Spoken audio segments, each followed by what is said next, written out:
ಒಂದು ಟಾಪಿಕ್ ಕೊಟ್ಟಿದ್ದಾರೆ ನನಗೆ, ಅದು roll of education in shaping the future of the youth ಅಂತ. 2 ಪದಗಳನ್ನು ಮಾತ್ರ ಆರಿಸ್ಕೋತೀನಿ ಅದರೊಳಗೆ. ಎಜುಕೇಷನ್ ಅಂತ ಒಂದು ಕಡೆ ಇದೆ, ಫ್ಯೂಚರ್ ಅಂತ ಒಂದು ಪದ ಇದೆ. ಎರಡಕ್ಕೂ ಜೋಡಿಸ್ಬೇಕು ನಾನು. ಎಜುಕೇಷನ್ ಅಂದರೆ ಏನು, ಫ್ಯೂಚರ್ ಎಲ್ಲಿದೆ ಅಂತ. ನಾನು ಮೊದಲನೇ ಪ್ರಶ್ನೆ ಕೇಳ್ಕೊಳ್ಳೋದು, ನಮ್ಮ ಶಿಕ್ಷಣ ಬೇಕಾ? ಶಿಕ್ಷಣ ಅಂದರೆ ಏನು? ಮೊದಲು ಶಿಕ್ಷಣ ಅಂದರೆ ಏನಿದು? ನನ್ನ ಪ್ರಕಾರ ಸರ್ಟಿಫಿಕೇಟ್ ಅಲ್ಲ, ಮಾರ್ಕ್ಸ್ ಕಾರ್ಡ್ ಅಲ್ಲ. ಬರೀ ಮಾರ್ಕ್ಸ್ ಕಾರ್ಡ್ ತೊಗೊಂಡು ಹೋದವ್ರು ಯಾರೂ ದೊಡ್ಡವರು ಅದನ್ನು ಕಾಣಲಿಲ್ಲ ನಾನು. ಆದರೆ ಮಾರ್ಕ್ಸ್ ಕಾರ್ಡ್ ಇಲ್ಲದೆ ದೊಡ್ಡವ್ರನ್ನ ಅದನ್ನು ಭಾಳ ಜನ ಕಂಡಿದ್ದೆ, ತುಂಬ ಜನ ಕಂಡಿದ್ದೆ. ಯಾರೂ ಭಗವಾನರಿಗೆ ಡಿಗ್ರಿಯಲ್ಲಿ ಎಷ್ಟು ಮಾರ್ಕ್ಸ್ ಬಂದಿತ್ತು ಅಂತ ಯಾರೂ ಕೇಳಲಿಲ್ಲ, ಕೇಳೋ ಪ್ರಸಂಗನೇ ಇರಲಿಲ್ಲ ಅಲ್ವಾ? ಅವ್ರ ಮೇಲೆ ಬರೆದು PhD ಮಾಡಿದವ್ರು ಬೇಕಾದಷ್ಟು ಜನ ಇದ್ದಾರೆ. 3 ಪದ ಇದ್ದಾವೆ ಮಕ್ಕಳೇ, ದಯವಿಟ್ಟು ನೆನಪಿಡಬೇಕು. ಸಂಸ್ಕೃತದಲ್ಲಿ, ಕನ್ನಡದಲ್ಲಿ, ಭಾರತದ ಎಲ್ಲ ಭಾಷೆಗಳಲ್ಲಿ 3 ಪದ ಇದ್ದಾವೆ. ಪ್ರಕೃತಿ, ಸಂಸ್ಕೃತಿ, ವಿಕೃತಿ ಅಂತ 3 ಪದ. ಪ್ರಕೃತಿ, ಸಂಸ್ಕೃತಿ, ವಿಕೃತಿ ಅಂತ 3 ಪದ. ಪ್ರಕೃತಿ ಅಂದ್ರೇನು? ತಾನೇ ತಾನಾಗಿರುವಂಥದ್ದು, ನಿಸರ್ಗದಲ್ಲಿ ಇರುವಂಥದ್ದು. ಅಲ್ಲೊಂದು ದೊಡ್ಡ ಕಲ್ಲಿ ಬಂಡೆ ಇದೆ, ದೊಡ್ಡ ಮರ ಇದೆ, 500 ವರ್ಷದಿಂದ ಇದೆ ಅಲ್ಲೊಂದು. ಅದು ನಿಸರ್ಗ, ಅದು ಯಾರೂ ಮಾಡಿದ್ದಲ್ಲ, ತಾನೇ ತಾನಾಗಿ ಬಂದಂಥದ್ದು.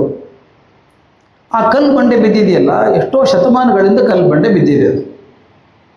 ನಾನು ವಿಜ್ಞಾನದ ಪ್ರಕಾರ ಹೇಳೋದಾದರೆ, ಯಾವತ್ತು ಭೂಮಿ ಆಯಿತೋ ಅವತ್ತೇ ಕಲ್ಲಾಯಿತು. ಅಂದರೆ 450 ಕೋಟಿ ವರ್ಷಗಳ ಹಿಂದೆ ಆ ಕಲ್ಲಾಗಿದೆ, ಅಲ್ಲೇ ಬಿದ್ದಿದೆ ಅದು, ಹಾಗೇನೆ ಯಾರೂ ನೋಡಲಿಲ್ಲ. ಈಗ ನೀವು ಗಂಗಾವತಿ ಕಡೆಗೆ, ಬಳ್ಳಾರಿ ಕಡೆಗೆ ಹೋದರೆ ರೋಡ್ ಗುಡ್ಡ ಕಾಣಿಸ್ತದೆ, ದೊಡ್ಡ ದೊಡ್ಡ ಬಂಡೆಗಳು ಅಲ್ಲೇ ನಿಂತಿದ್ದಾವೆ, ಶತಮಾನಗಳಿಗೆ ನಿಂತಿದ್ದಾವೆ ಮೇಲೆ ಅವು. ಅಂಥದ್ದೊಂದು ಕಲ್ಲು ಬಿದ್ದಿತ್ತು ನಮ್ಮ ಊರ ಹೊದಿಗೆ.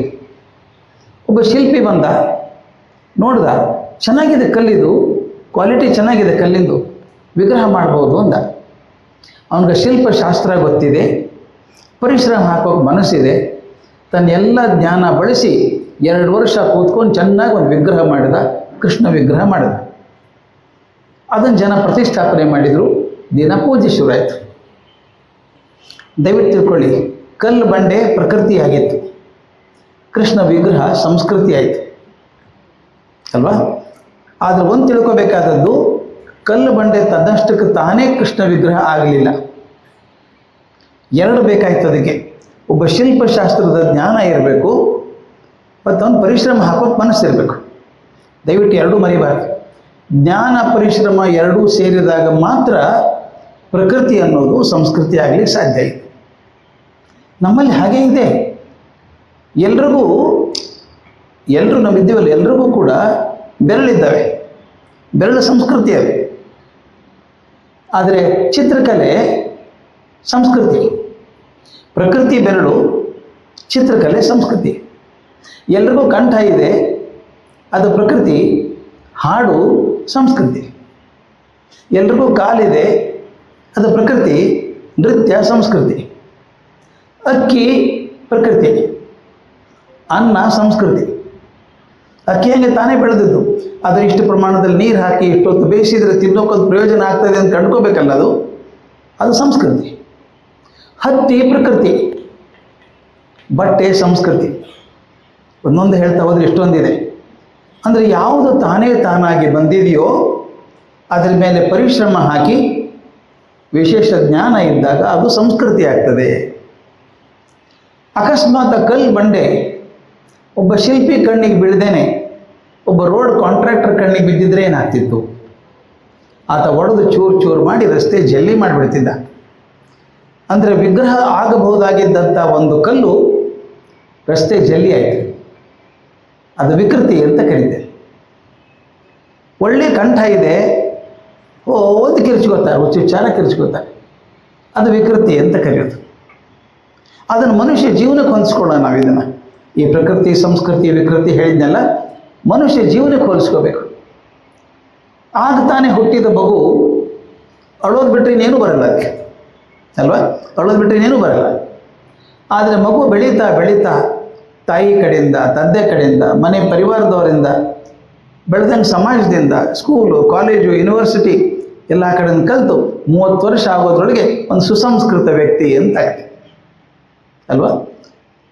ಯಾವ್ಯಾವ ಸಂಸ್ಕಾರಗಳು ಆ ಮಗು ಮೇಲೆ ಬಿತ್ತೋ, ಯಾವ್ಯಾವ ಸಂಸ್ಕಾರಗಳಿಂದ ಏನೂ ಗೊತ್ತಿಲ್ಲದಂಥ ಮಗು ಒಂದು ಸುಸಂಸ್ಕೃತ ವ್ಯಕ್ತಿಯಾಗಿ ನಿಂತ್ಕೊಳ್ತೋ ಆ ಸಂಸ್ಕಾರಗಳ ಹೆಸರೇ ಶಿಕ್ಷಣ ಅಂತ. ಸಂಸ್ಕಾರದ ಹೆಸರು ಶಿಕ್ಷಣ. ಎಲ್ಲೆಲ್ಲಿ ಸಂಸ್ಕಾರ ಸಿಗುತ್ತೋ ಅಲ್ಲಿ ಶಿಕ್ಷಣ ಸಿಕ್ಕಿದೆ ಅಂತ. ಸಂಸ್ಕಾರ ಇಲ್ಲದಲ್ಲಿ ಶಿಕ್ಷಣ ಅರ್ಥ ಇಲ್ಲ, ಬರೀ ಅಕ್ಷರ ಸಿಕ್ತು, ಸಂಸ್ಕಾರ ಸಿಗಲಿಲ್ಲ. ಅದರಿಂದ ನಮ್ಮ ಭಾರತೀಯ ಪರಂಪರೆ ಪ್ರಕಾರ ಸಂಸ್ಕಾರಗಳು ಬಹಳ ಮುಖ್ಯ. ನಮ್ಮಲ್ಲಿ ಷೋಡಶ ಸಂಸ್ಕಾರಗಳು ಅಂತೆಲ್ಲ ಇದ್ದಾವೆ. ಆದರೆ ನಾವು ಕಲಿಬೇಕಾದದ್ದು ಇಲ್ಲಿ ಮನುಷ್ಯ ಜೀವನಕ್ಕೆ ಬೇಕಾದಂಥ ಸಂಸ್ಕಾರಗಳನ್ನು ಕಲ್ಕೊಂಡಾಗ ನಾವು ಶಿಕ್ಷಣವೇತ್ತ ಅಂತ ಆಗುತ್ತೆ. ಕೆಲವು ಘಟನೆಗಳನ್ನು ಹೇಳ್ತೀನಿ ನಾನು ನೋಡಿದಾಗ, ಇದು ಶಿಕ್ಷಣ ಹೌದಾ ಅಲ್ಲ. ನಾನು ಕೆಲವು ಸಲ ತುಂಬ ಕಾಡುತ್ತೆ. ತಾನೀಗ ಪಾಠ ಮಾಡ್ತಿದ್ದದ್ದು ಈಗ ನೆನೆಸ್ಕೊಂಡೆ, 54ನೇ ವರ್ಷ ಪಾಠ ಮಾಡ್ತಿರೋದು ನಾನಿದೆ. 72ನೇ ಇಸ್ವಿಗೆ ನಾನು ಮೇಷ್ಟ್ರ ಆದದ್ದು. ಇಲ್ಲಿವರೆಗೂ ಒಂದೇ ಒಂದು ಕ್ಷಣ ಕೂಡ ಬೇಜಾರಾಗಿಲ್ಲ ನನಗೆ, ಮೇಷ್ಟ್ರ ಯಾಕಾದೆ ಅಂತ ಅನಿಸಿಲ್ಲ. ಇಷ್ಟು ವರ್ಷ ಮಕ್ಕಳನ್ನು ನೋಡಿದ್ದೀನಿ ನಾನು. ನಿಮ್ಮಂಥವ್ರು 16,000 ಜನ ಮಕ್ಕಳನ್ನು ನೋಡಿರ್ಬೇಕು ನಾನು. ಅದು ನೋಡ್ತಾ ನೋಡ್ತಾ ಅನ್ನಿಸ್ತು ನನಗೆ, ಒಂದು ಭ್ರಮೆ ಹುಟ್ಟುತ್ತೆ ನನಗೆ, ನಾವು ನಿಜವಾಗ್ಲೂ ಶಿಕ್ಷಣ ಕೊಡ್ತಾ ಇದ್ದೀವ ಮಕ್ಕಳಿಗೆ ಅಂತ ಅನಿಸ್ಬಿಡ್ತು.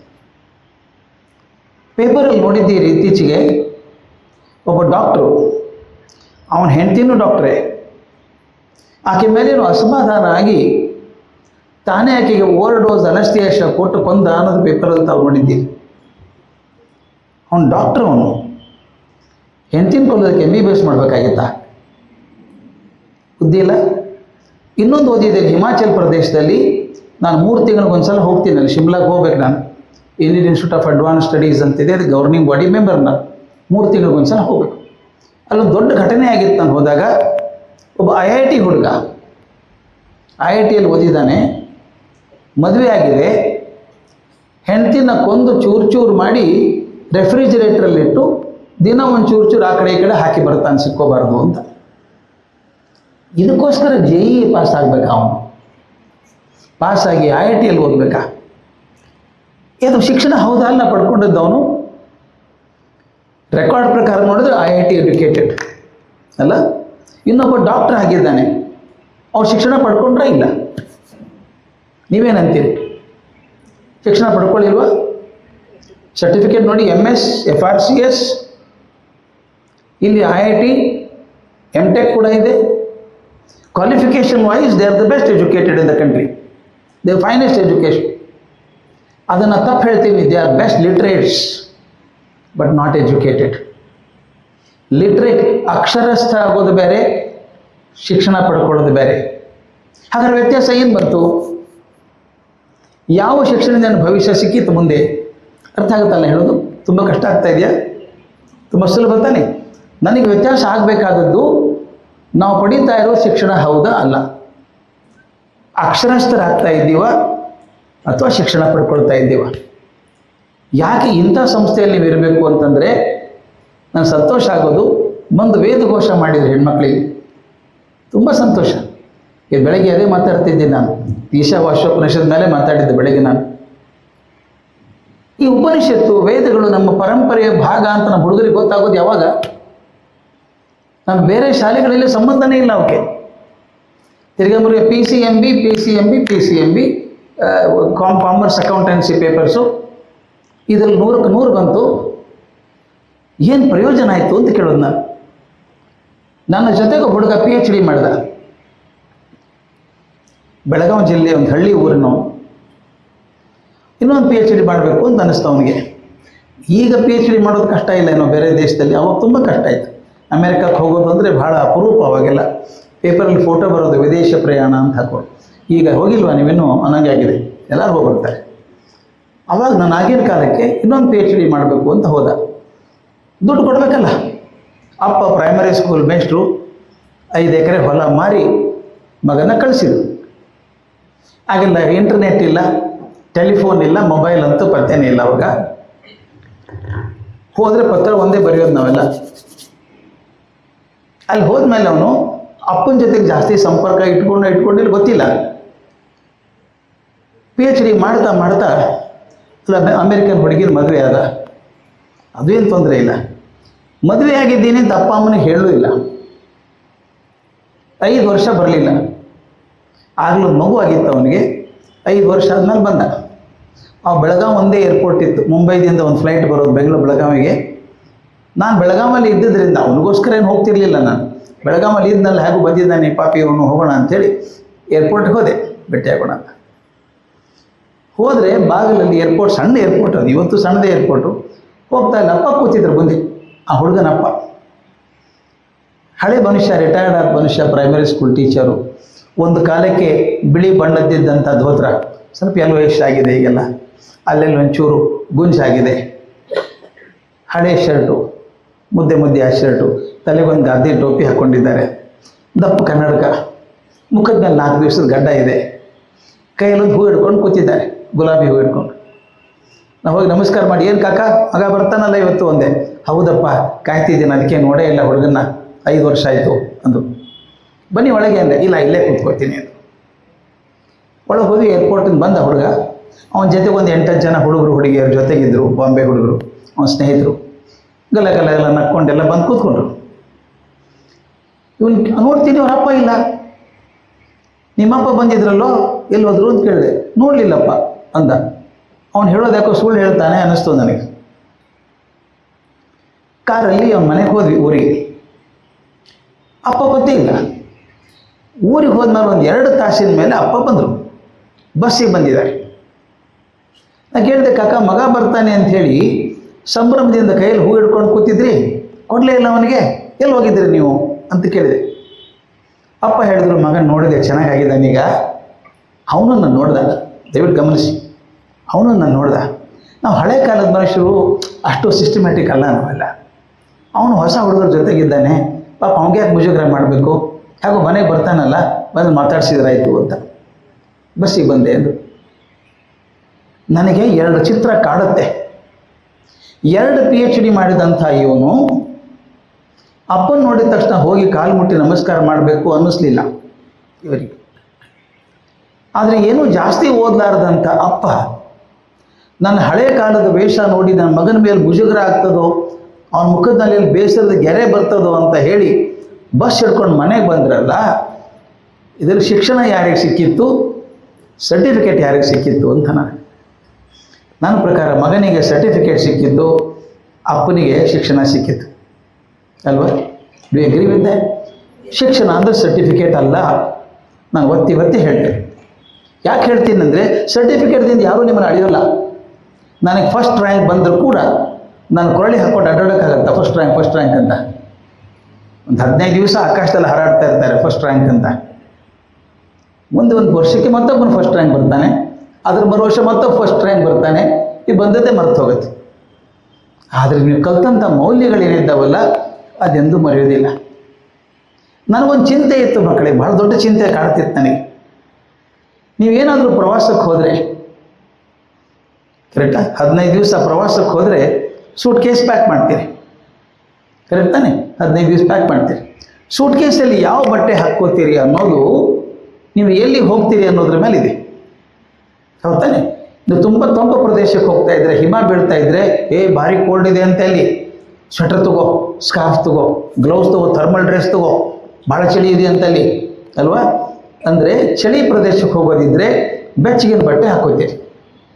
ಕೆಟ್ಟ ಬಿಸಿಲಿನ ಪ್ರದೇಶಕ್ಕೆ ಹೋಗೋದಿದ್ರೆ ಸ್ವೆಟರ್ ಹಾಕೋತೀರ, ಅವಾಗೆಲ್ಲ ಬ್ಯಾಗಲ್ಲಿ. ಅಯ್ಯೋ 49 ಡಿಗ್ರಿ ಅಂತೆ, ಬೇಡ. ಲೈಟ್ ಕಾಟನ್ ಶರ್ಟ್ ಇದ್ರೆ, ಕಾಟನ್ ಡ್ರೆಸ್ ಇದ್ದರೆ ಸಾಕು, ಚಪ್ಪಲಿ ಇದ್ರೆ ಸಾಕು, ಶೂಸ್ ಬೇಡ ಅಲ್ವಾ? ಅಂದರೆ what goes in the suitcase is decided by where are you going. ಅರ್ಥ ಆಗುತ್ತೆ ಹೇಳೋದು? ಈಗ ನನಗೆ ಪ್ರಶ್ನೆ, ನೀವೆಲ್ಲಿ ಹೋಗ್ತೀರಿ ಅಂತ ಗೊತ್ತಿಲ್ಲ ನನಗೆ. ನಾನು ಭಾಳ ವರ್ಷ ಪ್ರಿನ್ಸಿಪಲ್ ಆಗಿದ್ದು ಒಂದು ಕಾಲೇಜಿಗೆ, ಅದು ಹೆಣ್ಮಕ್ಳು ಕಾಲೇಜಿಗೆ ಪ್ರಿನ್ಸಿಪಲ್ ಆಗಿದ್ದವನು ಬೆಂಗಳೂರಲ್ಲಿ. ನಾನು ಈ ಮಕ್ಕಳು ಎಲ್ಲಿ ಹೋಗ್ತಾರೆ ಅಂತ ಗೊತ್ತಿಲ್ಲ ನನಗೆ. ಯಾರು ಹಣೆ ಮೇಲೆ ಬೋರ್ಡ್ ಬರ್ಕೊಂಬರಲ್ಲ ಮುಂದೆ ಹಿಂಗೆ ಆಗ್ತೀನಿ ಅಂತ, ಆಗ್ಬಿಡ್ತಾರೆ. ಇದನ್ನು ಎಷ್ಟೋ ಜನ ನನ್ನ ಸ್ಟೂಡೆಂಟ್ಸು IAS ಆಗಿದ್ದಾರೆ, IPS ಆಗಿದ್ದಾರೆ, ವರ್ಲ್ಡ್ ಬ್ಯಾಂಕಲ್ಲೆಲ್ಲ ಇದ್ದಾರೆ, ದೊಡ್ಡ ದೊಡ್ಡ ಸೈಂಟಿಸ್ಟ್ ಆಗಿ ಬೇರೆ ಬೇರೆ ಯೂನಿವರ್ಸಿಟಿಯಲ್ಲಿ ಕೆಲಸ ಮಾಡ್ತಾರೆ, MBA ಓದ್ಬಿಟ್ಟು CEO ಆಗಿದ್ದಾರೆ ಕಂಪನಿಗಳಲ್ಲೆಲ್ಲ. ಅವ್ರು ಹಂಗೆ ಆಗ್ತಾರೆ ಅಂತ ಗೊತ್ತಿಲ್ಲ ನನಗೆ. ನನ್ನ ಸ್ಟೂಡೆಂಟ್ ಒಬ್ಬಳು ಹೇಮಾಮಣಿ ಅಂತ ಹುಡುಗಿ, ನಾನು ಅಮೇರಿಕಕ್ಕೆ ಹೋದ ವರ್ಷ ಎಲ್ಲಿಂದ ಬಂದ್ಲಕ್ಕೆ. ಈಗಿನ ಕಾಲದಲ್ಲಿ ತಪ್ಪಿಸ್ಕೊಳ್ಳೋಕೆ ಸಾಧ್ಯ ಇಲ್ಲ. ಈ ಫೇಸ್ಬುಕ್ ಜಮಾನ ಇದೆಯಲ್ಲ, ಫೇಸ್ಬುಕ್ಕು, ಇನ್ಸ್ಟಾಗ್ರಾಮು ಪತ್ತೆ ಹಿಡಿದ್ಬಿಡ್ತಾವೆ ನಮ್ಮನ್ನು. ಬಹುತೇಕ ಅದನ್ನು ನೋಡೇ ಹೊಡಿತಾರೆ ಅನಿಸುತ್ತೆ. ಇಸ್ರೇಲ್ನವರೆಲ್ಲ ಎಲ್ಲೆಲ್ಲಿದ್ದಾರೆ ಹೋಗಿ ಹೊಡಿತಾರಲ್ಲ, ಹಾಗೆ ನೋಡ್ತಿರ್ಬೇಕು ಅನಿಸುತ್ತೆ. ನನಗೆ ಯಾರೂ ಹೊಡೆದಿಲ್ಲ, ಪುಣ್ಯಕ್ಕೆ ಗೊತ್ತು ಮಾಡ್ತಾರೆ ಎಲ್ಲಿದ್ದೀನಿ ಅಂತ. ಈ ಹುಡುಗಿ ಗಂಡನ ಮಕ್ಕಳು ಕರ್ಕೊಂಬಂದ್ಬಿಟ್ಲು. ಬಂದು ನಮಸ್ಕಾರ ಮಾಡಿದ್ದು, ಎಲ್ಲಿದ್ದೀನಿ ನೀನು, ಇಲ್ಲಾಕೆ ಬಂದು ಏನು ಕೇಳಿದೆ. ನಾನು ಇಲ್ಲೇ ಇರೋದು sir, I am a citizen of America ಅಂದು. ಇಲ್ಲೇನು ಕೆಲಸ ನಿನಗೆ ಅಂದೆ. Do you know she the CEO of a huge company in Bay Area, San ಫ್ರಾನ್ಸಿಸ್ಕೋದಲ್ಲಿ ದೊಡ್ಡ ಕಂಪ್ನಿ CEO ಆಗಿದ್ದಾರೆ. ನೀನೇನು CEO ಆದಿಯಲ್ಲೇ ಅಂತ ಕೇಳಿದೆ. ಆ ಹುಡುಗಿ ನನ್ನ ಕಾಲೇಜಲ್ಲಿ ಪುಟ್ಟ ಹುಡುಗಿ. ನಮ್ಮ ಪ್ರಾಬ್ಲಮ್ ಐತೆ ಮೇಸ್ಟ್ರಿಗೆ. ಏನು ಪ್ರಾಬ್ಲಮ್ ಗೊತ್ತಾ, ಮಕ್ಕಳು ದೊಡ್ಡವ್ರು ಆಗೋದೇ ಇಲ್ಲ ನಮಗೆ. ನೀವು ನಾಳೆ ಪ್ರೈಮರಿ ಸ್ಕೂಲ್ ಅಂದರೆ ಕೂತ್ಕೊಯ್ಲೆ ಅಂತಂದು ಕರಿತೀವಿ ನಾವು. ಹಾಗೆ CEO ಆಫ್ ದ ಕಂಪ್ನಿ ಹಾಕಿದ್ದಾಳೆ. ಹೆಂಗೆ ಮಾಡಿದೆ ಅಂತ ಕೇಳಿದೆ. ಏನಿಲ್ಲ ಸರ್, ಡಿಗ್ರಿ ಆದಮೇಲೆ IIM ಹೋದೆ, IIM ಮೇಲೆ MBA ಮುಗಿಸ್ಕೊಂಬಂದು ಸ್ಟ್ಯಾನ್ಫೋರ್ಡಲ್ಲಿ ಇನ್ನೊಂದು MBA ಮಾಡಿಕೊಂಡೆ. I am the CEO of A company. ಆಕೆ ಹೆಂಗೆ ಆಗ್ತಾಳೆ ಅಂತ ಗೊತ್ತಿಲ್ಲ ಕ್ಲಾಸಲ್ಲಿ ಕೂತಾಗ. ಅಂದರೆ ಏನರ್ಥ, ನೀವು ಎಲ್ಲಿ ಹೋಗ್ತೀರಿ ಅಂತ ಗೊತ್ತಿಲ್ಲ. ಆದರೆ ನಾವು ರೆಗ್ಯುಲರ್ ಪರೀಕ್ಷೆ ಮಾಡ್ತಾಯಿದ್ವಿ. ನಿಮಗೆ ಕ್ವಾರ್ಟರ್ಲಿ ಎಕ್ಸಾಮ್, ವೀಕ್ಲಿ ಟೆಸ್ಟ್ ಆಗಬೇಕು, ಮಾರ್ಕ್ಸ್ ಬರಬೇಕು, ರಿಪೋರ್ಟ್ ಮಾಡಬೇಕು, ಪ್ರತಿಯೊಂದು. ಅಂದರೆ ಏನಾಯಿತು ಅಂದರೆ, ಅದಕ್ಕೊಂದು ಕಡೆ ಆರ್ಟಿಕಲಲ್ಲಿ ಬರೆದಿದ್ದೆ ನಾನು. Today education is a definite process for a indefinite future ಅಲ್ವಾ. Definite process for indefinite future. ನೀವು ಎಲ್ಲಿ ಹೋಗ್ತೀರಿ ಅಂತ ಗೊತ್ತಿಲ್ಲ. ನಾನು ಇದು ಭಾಳ ಕಾಡ್ತಾ ಇತ್ತು. ಈ ಮಕ್ಕಳು ಎಲ್ಲಿ ಹೋಗ್ತಾರೆ ಅಂತ ಗೊತ್ತಿಲ್ಲ. ಅವ್ರ ಸೂಟ್ ಕೇಸ್ ಹೆಂಗೆ ಪ್ಯಾಕ್ ಮಾಡೋದು, ನಾನು ಶಿಕ್ಷಣ ಸೂಟ್ ಕೇಸ್ ಹೆಂಗೆ ಪ್ಯಾಕ್ ಮಾಡೋದು, ಏನು ಹಾಕಿದರೂ ಚೆನ್ನಾಗಿರ್ತಾರೆ ಮುಂದವರು. ಮುಂದೆ ಯಾವುದೇ ಸ್ಥಿತಿ ಬಂದರೂ ಕೂಡ ಮಕ್ಕಳು ಚೆನ್ನಾಗಿರಬೇಕು. ಯಾವುದೇ ಸಂದರ್ಭ ಬಂದರೂ ಕೂಡ ಕಾನ್ಫಿಡೆಂಟ್ ಆಗಿರಬೇಕು. ಅದು ಹೆಂಗೆ ಕಲಿಸೋದು, ಏನು ಹಾಕೋದು, ಸೂಟ್ ಕೇಸಲ್ಲಿ ಏನು ಹಾಕೋದು, ಭಾಳ ತಲೆ ಕೆಟ್ಟೋಗಿತ್ತು. ಈ ಒಂದು 5 ವರ್ಷ ಕೆಳಗೆ ಒಂದು ಸುಲಭ ಸೊಲ್ಯೂಷನ್ ಸಿಗ್ತದೆ. ಭಾಳ ಹುಡ್ಕಾಡಿದ್ದೆ ನಾನು. ಏನು ಹಾಕಿದರೆ ಮಕ್ಕಳು ಸೇಫ್ ಆಗಿರ್ತಾರೆ ಜಗತ್ತಲ್ಲಿ, ಯಾವುದೇ ಪರಿಸ್ಥಿತಿ ಬಂದರೂ ಕೂಡ ಚೆನ್ನಾಗಿರಬೇಕು.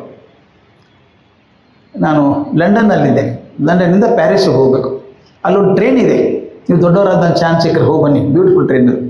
ನಾನೇನು ಅದಕ್ಕೆ ಓನರ್ ಅಲ್ಲ, ಬಟ್ ಹೇಳ್ತೀನಿ ಭಾಳ ಚೆನ್ನಾಗಿದೆ. ಅದು ಸಮುದ್ರ ಕೆಳಗೆ ಹೋಗುವಂಥ ಟ್ರೈನ್. ಅದು ಭಾಳ ಚೆನ್ನಾಗಿದೆ. Under the ocean. ಲಂಡನ್ ಬಿಟ್ಟರೆ ಸೀದಾ ಪ್ಯಾರಿಸ್ಗೆ ಹೋಗುತ್ತೆ. ಮೇಲೆ ಸಮುದ್ರದ ಮೇಲೆ ಗೊತ್ತೇ ಆಗಲ್ಲ, ಅದು ಚೆನ್ನಾಗಿದೆ. ನಾನು ನನ್ನ ಹೆಂಡತಿ ಇಬ್ಬರು ಕೂತಿದ್ವಿ. ಲಂಡನ್ ಬಿಡ್ತು ಟ್ರೈನು. ಒಂದು 7-8 ನಿಮಿಷ ಆಗಿರ್ಬೇಕು ಲಂಡನ್ ಬಿಟ್ಟು. ಒಂದು 15-20 ಜನ, ಎಲ್ಲ ಯಂಗ್ಸ್ಟರ್ಸ್, 25-40 ವಯಸ್ಸಿನವರು, ಹುಡುಗರು ಹುಡುಗಿಯರೆಲ್ಲ ಇಬ್ಬರು, ಎಲ್ಲರೂ ಬರ್ಮುಡ್ ಹಾಕ್ಕೊಂಡಿದ್ದಾರೆ, T-ಶರ್ಟು, ಹೆಗಲಿ ದೊಡ್ಡ ದೊಡ್ಡ ಬ್ಯಾಕ್ ಪ್ಯಾಕ್, ಹ್ಯಾವರ್ಸ್ಯಾಕ್ ಅಂತಾರಲ್ಲ, ಬ್ಯಾಕ್ ಪ್ಯಾಕ್ ಹಾಕ್ಕೊಂಡು ಗಲ್ಲ ಗದ್ದ ಮಾಡ್ಕೊಂಡು ಬಂದು ಒಬ್ಬ ಹುಡುಗಿ ನನ್ನ ಪಕ್ಕದಾಗ ಕೂತ್ಕೊಂಡ್ರು. ನಾನು ಭಾಳ ಬೇಗ ದೋಸ್ತಿ ಮಾಡ್ಕೋತೀನಿ. ಆಕೆಯನ್ನು ಕೇಳಿದೆ, ಎಲ್ಲಿಗೆ ಹೋಗ್ತೀರಿ? I thought I asked A sensible question. ಪ್ರವಾಸಕ್ಕೆ ಹೋದಾಗ ಅದೇ ತಾನೇ ಕೇಳೋದು, ಎಲ್ಲಿ ಹೋಗ್ತೀರಿ ಅಂತ ಕೇಳೋದು. ಆಕೆಯನ್ನು ಕೇಳಿದೆ, ಎಲ್ಲಿ ಹೋಗ್ತೀರಿ ಅಂತ. She looked so confused. Where are we going Johnny, where are we going ಅಂತ ಕೇಳಿದೆ. ಅವ ಪ್ಯಾರಿಸ್ ಅಂದ. ಈಗ ನನಗೆ ಪ್ಯಾರಿಸ್ ಅಂದು. ಎಲ್ಲ ಇವನ ಟ್ರೈನಲ್ಲಿ ಕೂತಿದ್ದಾಳೆ, ಟ್ರೈನ್ ಹೊರಟಿದೆ, 10 ನಿಮಿಷ ಆಗಿದೆ, ಎಲ್ಲಿ ಹೋಗ್ತೀನಿ ಅಂತ ಗೊತ್ತಿಲ್ವ ನಿನಗೆ ಅಂತ ಕೇಳಿದೆ. ವಿ ಡಿಡ್ಂಟ್ ನೋ ಅಂದಕ್ಕೆ. ಅದು ಹೆಂಗ್ರಿ ಅಂದೆ. ನಾವೊಂದು ಗ್ಯಾಂಗೇ ವಿಚಿತ್ರ ಇದೆ ನಮ್ದು, 15 ಜನದ್ದು. ನಾವೆಲ್ಲ ಜರ್ನಲಿಸ್ಟ್. ವರ್ಷಕ್ಕೊಂದು 10 ದಿವಸ ರಜಾ ತೊಗೊಂಡ್ಬಿಡ್ತೀವಿ. ಎಲ್ಲರೂ ಒಂದು ಗುಂಪು ಕಟ್ಕೊಂಡು ಹೋಗ್ತೀವಿ. ಸ್ಟೇಷನ್ ಹೋಗಿ ಯಾವ ಟ್ರೈನ್ ಸಿಗತ್ತೋ ಆ ಟ್ರೈನಲ್ಲಿ ಲಾಸ್ಟ್ ಸ್ಟಾಪಿಗೆ ಹೇಳ್ಕೊಂಡ್ಬಿಡ್ತೀವಿ. ಯಾವ ಊರು ಪ್ರಶ್ನೆ ಇಲ್ಲ ನಮಗೆ, ಅಲ್ಲಿ ಹೋಗ್ತೀವಿ. ಅವ್ರು ಪ್ಲ್ಯಾನ್ ಮಾಡ್ಕೊಂಡೋದು ಸರಿಯಾಗಲ್ಲ, ಅನ್ಪ್ಲ್ಯಾನ್ಡ್ ಅಲ್ಲಿ ಹೋಗ್ಬಿಡ್ತೀವಿ. 8 ದಿವಸ ಅಲ್ಲೇ ಝಂಡಾ ಊರಿಗೆ ಕೂತ್ಕೋತೀವಿ. ಸುತ್ತಮುತ್ತ ಏರಿಯಾ ಎಲ್ಲ ನೋಡ್ಕೊಂಡು ಆರ್ಟಿಕಲ್ ಬರೆದು ಪಬ್ಲಿಷ್ ಮಾಡ್ತೀವಿ ಎನ್ವೈರನ್ಮೆಂಟಲ್ ಮೇಲೆ ಅಂತ. ಭಲೆ ಅಂದೆ. ನನಗೆ ಕಾಡ್ತಿತ್ತಲ್ಲ ಸೂಟ್ ಕೇಸು. ಮತ್ತು ನೆನಪಿಗೆ ಬಂತು, ಇಷ್ಟು ದೊಡ್ಡ ದೊಡ್ಡ ಬ್ಯಾಗ್ ಹೊತ್ಕೊಂಡಿದ್ದೀರಿ, ಎಲ್ಲಿ ಹೋಗ್ತೀವಿ ಅಂತ ಗೊತ್ತಿಲ್ಲ ನಿನಗೆ, ಸೂಟ್ ಕೇಸ್ ಹೆಂಗೆ ಪ್ಯಾಕ್ ಮಾಡಿದೆ ನೀನು ಅಂತ ಕೇಳಿದೆ. ಆಕೆ ಶಿ ಲುಕ್ ವೆರಿ ಸರ್ಪ್ರೈಸ್ಡ್. ಅದರಲ್ಲಿ ಏನಿದೆ ಅಂದಕ್ಕೆ.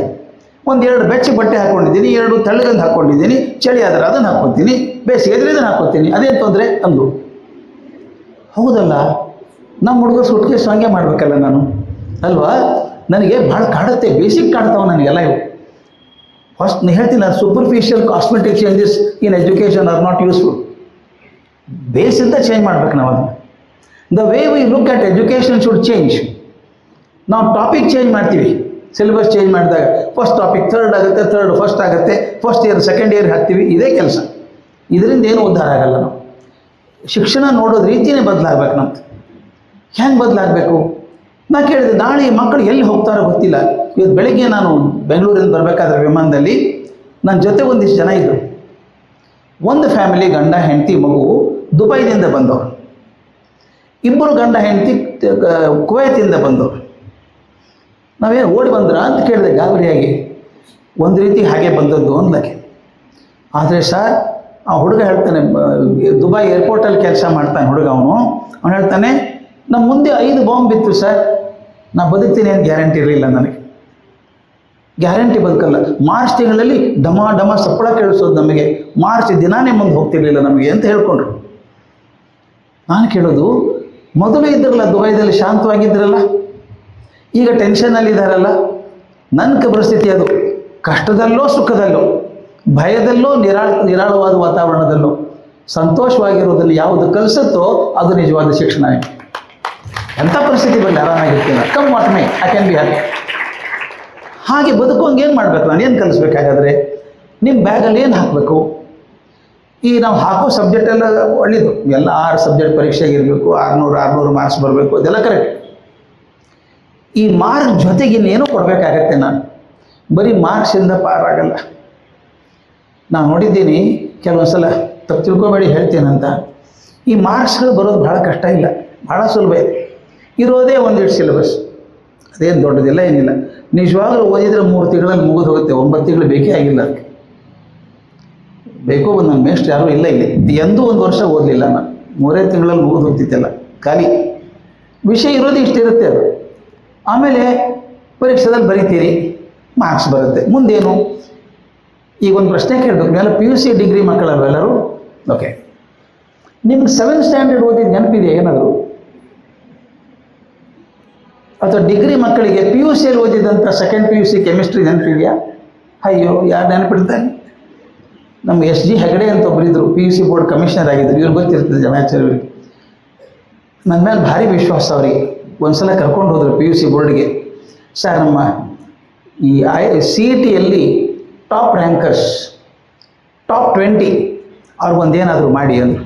ಏನು ಮಾಡ್ತೀರಿ ಬಿಡ್ರಿ, ಅವ್ರು ಆರಿಸ್ಕೊಂಡಿದ್ದಾರೆ ತಮ್ಮ ಕೋರ್ಸೆಲ್ಲ, ಇನ್ನೇನು ಮಾಡ್ತೀರಿ ಅಂದರು. ಇಲ್ಲ ಸರ್, ಕರಿಯರ್ ಪ್ರೋಗ್ರೆಷನ್ಗೆ ಏನಾದರೂ ಮಾಡಿ ಅಂತ ಹೋದೆ. 20 ಜನದಲ್ಲಿ 12 ಜನ ಹುಡುಗಿಯರು, 8 ಜನ ಹುಡುಗರು. ಯಾವಾಗಲೂ ಹಾಗೆ ಅದು. ಹುಡುಗರೆಲ್ಲ ಇನ್ನೂ ಕಮ್ಮಿ ಆಗ್ತಾ ಹೋಗ್ತಾರೋ. ನೋಡಿದೆ, ನನಗೆ ಡೈರಿ ಇಟ್ಕೊಂಡು ಹೋಗಿದ್ದೆ. ಎಲ್ಲರದ್ದು ಹೆಸರು ಕೇಳ್ಕೊಂಡೆ, ಎದೆ ಹೊಡೆದು ಹೋಯ್ತು ನನಗೆ. PCMB ಎಲ್ಲರೂ 100ಕ್ಕೆ 100. 1 ಮಾರ್ಕ್ಸು ಮೇಸ್ಟ್ರಿಗೆ ಬಿಟ್ಟಿಲ್ಲ ಅವರು. ಇಲ್ಲ, ತಾವೇ ತೊಗೊಂಡಿದ್ದಾರೆ 100ಕ್ಕೆ 100. ಆದರೂ ಬರ್ಕೊಂಡೆ ಡೈರಿಯಲ್ಲಿ, ನಿನ್ನ ಹೆಸರೇನು, ನಿನ್ನ ಫೇವ್ರೇಟ್ ಸಬ್ಜೆಕ್ಟ್ ಯಾವುದು ಅಂತ ಎಲ್ಲರದ್ದು ಕೇಳಿ ಬರ್ಕೊಂಡೆ. ಕೆಲವರು ಫಿಸಿಕ್ಸು, ಕೆಮಿಸ್ಟ್ರಿ, ಮ್ಯಾಥ್ಸು ಏನೋ ಅಂದ್ಕೊಂಡ್ರು, ಬರ್ಕೊಂಡೆ. ಬೆಳಿಗ್ಗೆ ಒಂದು ಆ್ಯಕ್ಟಿವಿಟಿ ಮಾಡಿ ಮಧ್ಯಾಹ್ನ ಬನ್ನಿ ಊಟ ಮಾಡಿ ಅಂತ ಹೇಳಿದ್ರು. ಬಂದರು. ಬಂದಾಗ ಅವ್ರಿಗೇನು ಮಾಡಿದೆ ಗೊತ್ತಾ? ಆ 2 ತಿಂಗಳಿಂದ ಬರೆದಿದ್ರಲ್ಲ PUC ಪರೀಕ್ಷೆ, ಮತ್ತು ಅವ್ರು ಯಾವುದು ಫೇವ್ರೇಟ್ ಪೇಪರ್ ಅಂದ್ರಲ್ಲ ಅದೇ ಪೇಪರೇ ಕೊಟ್ಟೆ. ಬರೀರಿ ನಮ್ಮ ಆನ್ಸರು ಅಂತ. ಯಾರಿಗೂ 55% ಮೇಲೆ ಮಾರ್ಕ್ಸ್ ಬರಲಿಲ್ಲ. ನಾ ಕೇಳಿದೆ, ಏನ್ರು 100ಕ್ಕೆ 100 ಬಂದಿತ್ತಲ್ಲ ಎಲ್ಲ ನಿಮಗೆ ಅಂದೆ. ಸಾರ್ 2 ತಿಂಗಳಾಯ್ತಲ್ಲ ಸರ್, ಬರ್ತೋಯ್ತು ಅಂದರು. ನಾ ಕೇಳಿದೆ, ಶೋಲೆ ಸಿನಿಮಾ ನೋಡಿದ್ರಾ ಅಂತ ಕೇಳಿದೆ. ನೋಡಿದ್ವಲ್ಲ ಸರ್ ಅಂದರು. ಒಂದು ಸಣ್ಣ ಕ್ಲಿಪ್ ತೋರಿಸ್ತೀನಿ, ಅದು ಅರ್ಥ ಆಗತ್ತಾ ಅಂತ. ಅಯ್ಯೋ ಬಿಡಿ ಸರ್, ಮುಂದೇನಾಗ್ತದೆ ಹೇಳ್ತೀವಿ ಅಂದರು. ಕತೆ ಮುಂದೇನಾಗ್ತದೆ ಹೇಳ್ತೀವಿ ಅಂತ. ನಾ ಕೇಳಿದವ್ರು, ಶೋಲೆ 3 ತಾಸು ಸಿನಿಮಾ, 3 ತಾಸು ನೋಡಿದ ಸಿನಿಮಾ ಪಕ್ಕ ಉಳ್ಕೊಂಡಿದೆ, ಫ್ರೇಮ್ ಬೈ ಫ್ರೇಮ್ ನೆನಪು ಉಳ್ಕೊಂಡಿದೆ. 2 ವರ್ಷ ಕಲ್ತಂಥ ಕೆಮಿಸ್ಟ್ರಿ ಫಿಸಿಕ್ಸ್ ಮರ್ತೋಗಿದೆ. ಯಾಕೆ ಗೊತ್ತಾ? ಇದು ಪರೀಕ್ಷೆಗೆ ಅಂತ ಓದಿರೋದ್ರಿಂದ ಇದನ್ನು ಸೈಕಾಲಜಿಯಲ್ಲಿ ಆಟೋ ಸಜೆಷನ್ ಅಂತ ಕರೀತಾರೆ. ಪರೀಕ್ಷೆಗೆ ಬೇಕಿದ್ದು, ಪರೀಕ್ಷೆಗೆ ಬೇಕು ಅಂದರೆ ಪರೀಕ್ಷೆ ಆದ್ಮೇಲೆ ಬೇಕಾಗಿಲ್ಲ, ಪರೀಕ್ಷೆ ಆದ್ಮೇಲೆ ಬೇಕಾಗಿಲ್ಲ ಅಂತಲೇ ಅದು. ಓದಿದ್ದು ಪರೀಕ್ಷೆಗೆ ಅಂತ ಓದಿದ್ದು ಪರೀಕ್ಷೆ ಆದ 6 ತಿಂಗಳಿಗೆ ಮರ್ತು ಹೋಗ್ಬಿಡುತ್ತೆ. ಆದರೆ ಯಾವ್ದು ನೆನಪಿರುತ್ತೆ? ನಿಮ್ಮ ಕಾಲೇಜಲ್ಲಿ ಓದಿದ್ದು ನಾಟಕ ಮಾಡಿದ್ದು ಮರೆಯೋಲ್ಲ. ನೆನಪಿದೆಯಾ? ನೀವು ನಾಟಕ ಮಾಡಿದ್ರೆ ಮರೆಯೋಲ್ಲ. ಯಾವುದರ ಒಂದು ಚಟುವಟಿಕೆಯಲ್ಲಿ ಭಾಗವಹಿಸಿದ್ರೆ ಮರೆಯೋಲ್ಲ. ಯಾವುದೇ ಒಂದು ಘಟನೆ ಆಗಿದ್ದರೂ ಶಾಲೆಯಲ್ಲಿ ಮರೆಯೋಲ್ಲ ಅದನ್ನು. ಅದು ನನಗೆ ಅರ್ಥ ಆದದ್ದು, ಯಾವುದರಲ್ಲಿ ನೀವು ಭಾಗಿಯಾಗಿದ್ರೋ, ಯಾವುದೋ ಒಂದು ಅನುಭವಕ್ಕೆ ಬಂತಲ್ಲ, ಅದು ಪರ್ಮನೆಂಟಾಗಿ ಉಳ್ಕೊಳ್ಳುತ್ತೆ. ಅಕಸ್ಮಾತ್ ಯಾವುದೋ ಮೇಷ್ಟ್ರು ನಿಮ್ಮನ್ನು ಚೆನ್ನಾಗಿ ಬೈದಿದ್ರೆ ಅದು ನೆನಪಿರುತ್ತೆ. ಮೇಷ್ಟ್ರು ಕರೆದು ಸ್ಟೇಜ್ ಮೇಲೆ ಕರೆದು ಪ್ರೈಸ್ ಕೊಟ್ಟು very good you are done well ಅಂದರೆ ಮರೆಯೋದೇ ಇಲ್ಲ. ಅವು ನನಗನ್ನಿಸ್ತು, ಯಾವುದು ಬರೀ ಪರೀಕ್ಷೆಗೆ ಅಂತ ಓದ್ತೇನೋ, ಯಾವುದು ಬುದ್ಧಿ ಹೋಗುತ್ತೋ ಅದು ಬಹಳ ದಿವಸ ಮೆಮರಿಯಲ್ಲಿ ಇರೋಲ್ಲ. Anything that goes to the brain goes to a short term memory, anything that goes to the heart goes to a long term memory. ಪಕ್ಕ ನೆನಪುಳಿದದು. ಹಾಗಾಗಿ ನೆನಪುಳಿಯೋಂಗೆ ಕಲಿಸೋದು ಹೇಗೆ ನಾನು? ಭಾಳ ಚೆಂದ ಇದು. ಆ ಫ್ಯೂಚರ್ ಲಿಂಕ್ ಮಾಡ್ತಾ ಇದ್ದೀನಿ. ಎಜುಕೇಷನ್ ಅಂದರೆ ಏನು ಅಂತ ಹೇಳಿದೆ ನಾನೀಗ. ಎಜುಕೇಷನ್ ಅಂದರೆ ನಿಮ್ಮ ಡಿಗ್ರಿ ಬೇಡ ಅನ್ನಲ್ಲ ನಾನು, ನಿಮ್ಮ ಮಾರ್ಕ್ಸ್ ಬೇಡ ಅಂತ ಅನ್ನೋಲ್ಲ. But remember, it is not the only form of education, it is only literacy. ಸಾಕ್ಷರತೆ ಬಂತು, ನಿಮಗೆ ಓದಲಿಕ್ಕೆ ಬರೀಲಿಕ್ಕೆ ಬಂತು, ಬಟ್ ಮನುಷ್ಯನನ್ನಾಗಿ ಮಾಡಲಿಲ್ಲ. ನನ್ನ ಓದು ಬರಹ ಜೊತೆಗೆ ನಾನು ಮನುಷ್ಯನೂ ಆಗಬೇಕು ಅನ್ನೋದಾದರೆ, ಒಬ್ಬ ಒಳ್ಳೆಯ ಮನುಷ್ಯ ಆಗಬೇಕು ಅಂದರೆ ಬರೀ ಟೆಕ್ಸ್ಟ್ ಬುಕ್ ಸಾಕಾಗಲ್ಲ. ಅಲ್ಲಿ ನಮಗೆ ಧರ್ಮದ ಕಲ್ಪನೆ ಬರಬೇಕು, ನಮ್ಮ ಭಾರತೀಯ ಪರಂಪರೆ ಕಲ್ಪನೆ ಬರಬೇಕು. ಎಷ್ಟು ಸಂಭ್ರಮ ಆಗುತ್ತೆ ನಮ್ಮ ಭಾರತೀಯ ಪರಂಪರೆ ಬಗ್ಗೆ ಹೇಳ್ಕೊಳ್ಳೋಕ್ಕೆ ನನಗೆ. ನಾನು ಎಷ್ಟು ದೇಶ ಸುತ್ತೀನಿ ನನಗೆ ಗೊತ್ತಿಲ್ಲ, ಎಷ್ಟು ತಿರುಗಾಡಿದೀನೋ. ಎಲ್ಲಿ ಹೋದಲ್ಲೆಲ್ಲ ಸರ್ ಅದು ಸ್ವಲ್ಪ ಕಥೆ ಹೇಳಿ ಸರ್, ರಾಮಾಯಣದೊಂದು ಎಪಿಸೋಡ್ ಹೇಳಿ. ಯಾಕೆ ಹುಚ್ಚಿದೆ ಜನಕ್ಕೆ?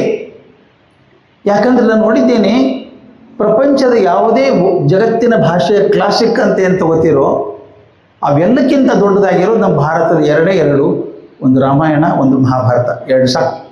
ನಮ್ಮ ಭಾರತೀಯ ಸಂಸ್ಕೃತಿಯ ಸ್ರೋತಗಳು ಅಂತ ಕರಿತೇನೆ, ಫೌಂಡ್ಸ್ ಆಫ್ ಇಂಡಿಯನ್ ಕಲ್ಚರ್. ನನ್ನ ಕಾಲೇಜಲ್ಲಿ ನಾನು ಪ್ರಿನ್ಸಿಪಲ್ ಆಗಿದ್ದ ಒಂದು ಘಟನೆ ಆಗಿತ್ತು. ನಮ್ಮ ಕನ್ನಡ ಲೆಕ್ಚರರ್ ಒಬ್ಬರು ಬಂದರು, ಹೆಣ್ಮಗಳು PS ಗೀತಾ ಅಂತ, ಬ್ರಿಲಿಯಂಟ್ ರೈಟರ್, ಒಳ್ಳೆ ಬರಹ ಇರುತ್ತೆ. ಬಂದು ನನ್ನ ಕಡೆ ಕೂತ್ಕೊಂಡು, ಸರ್ ಏನು ಸರ್ ನಮ್ಮ ಹುಡುಗಿಯರು ಅಂದರು.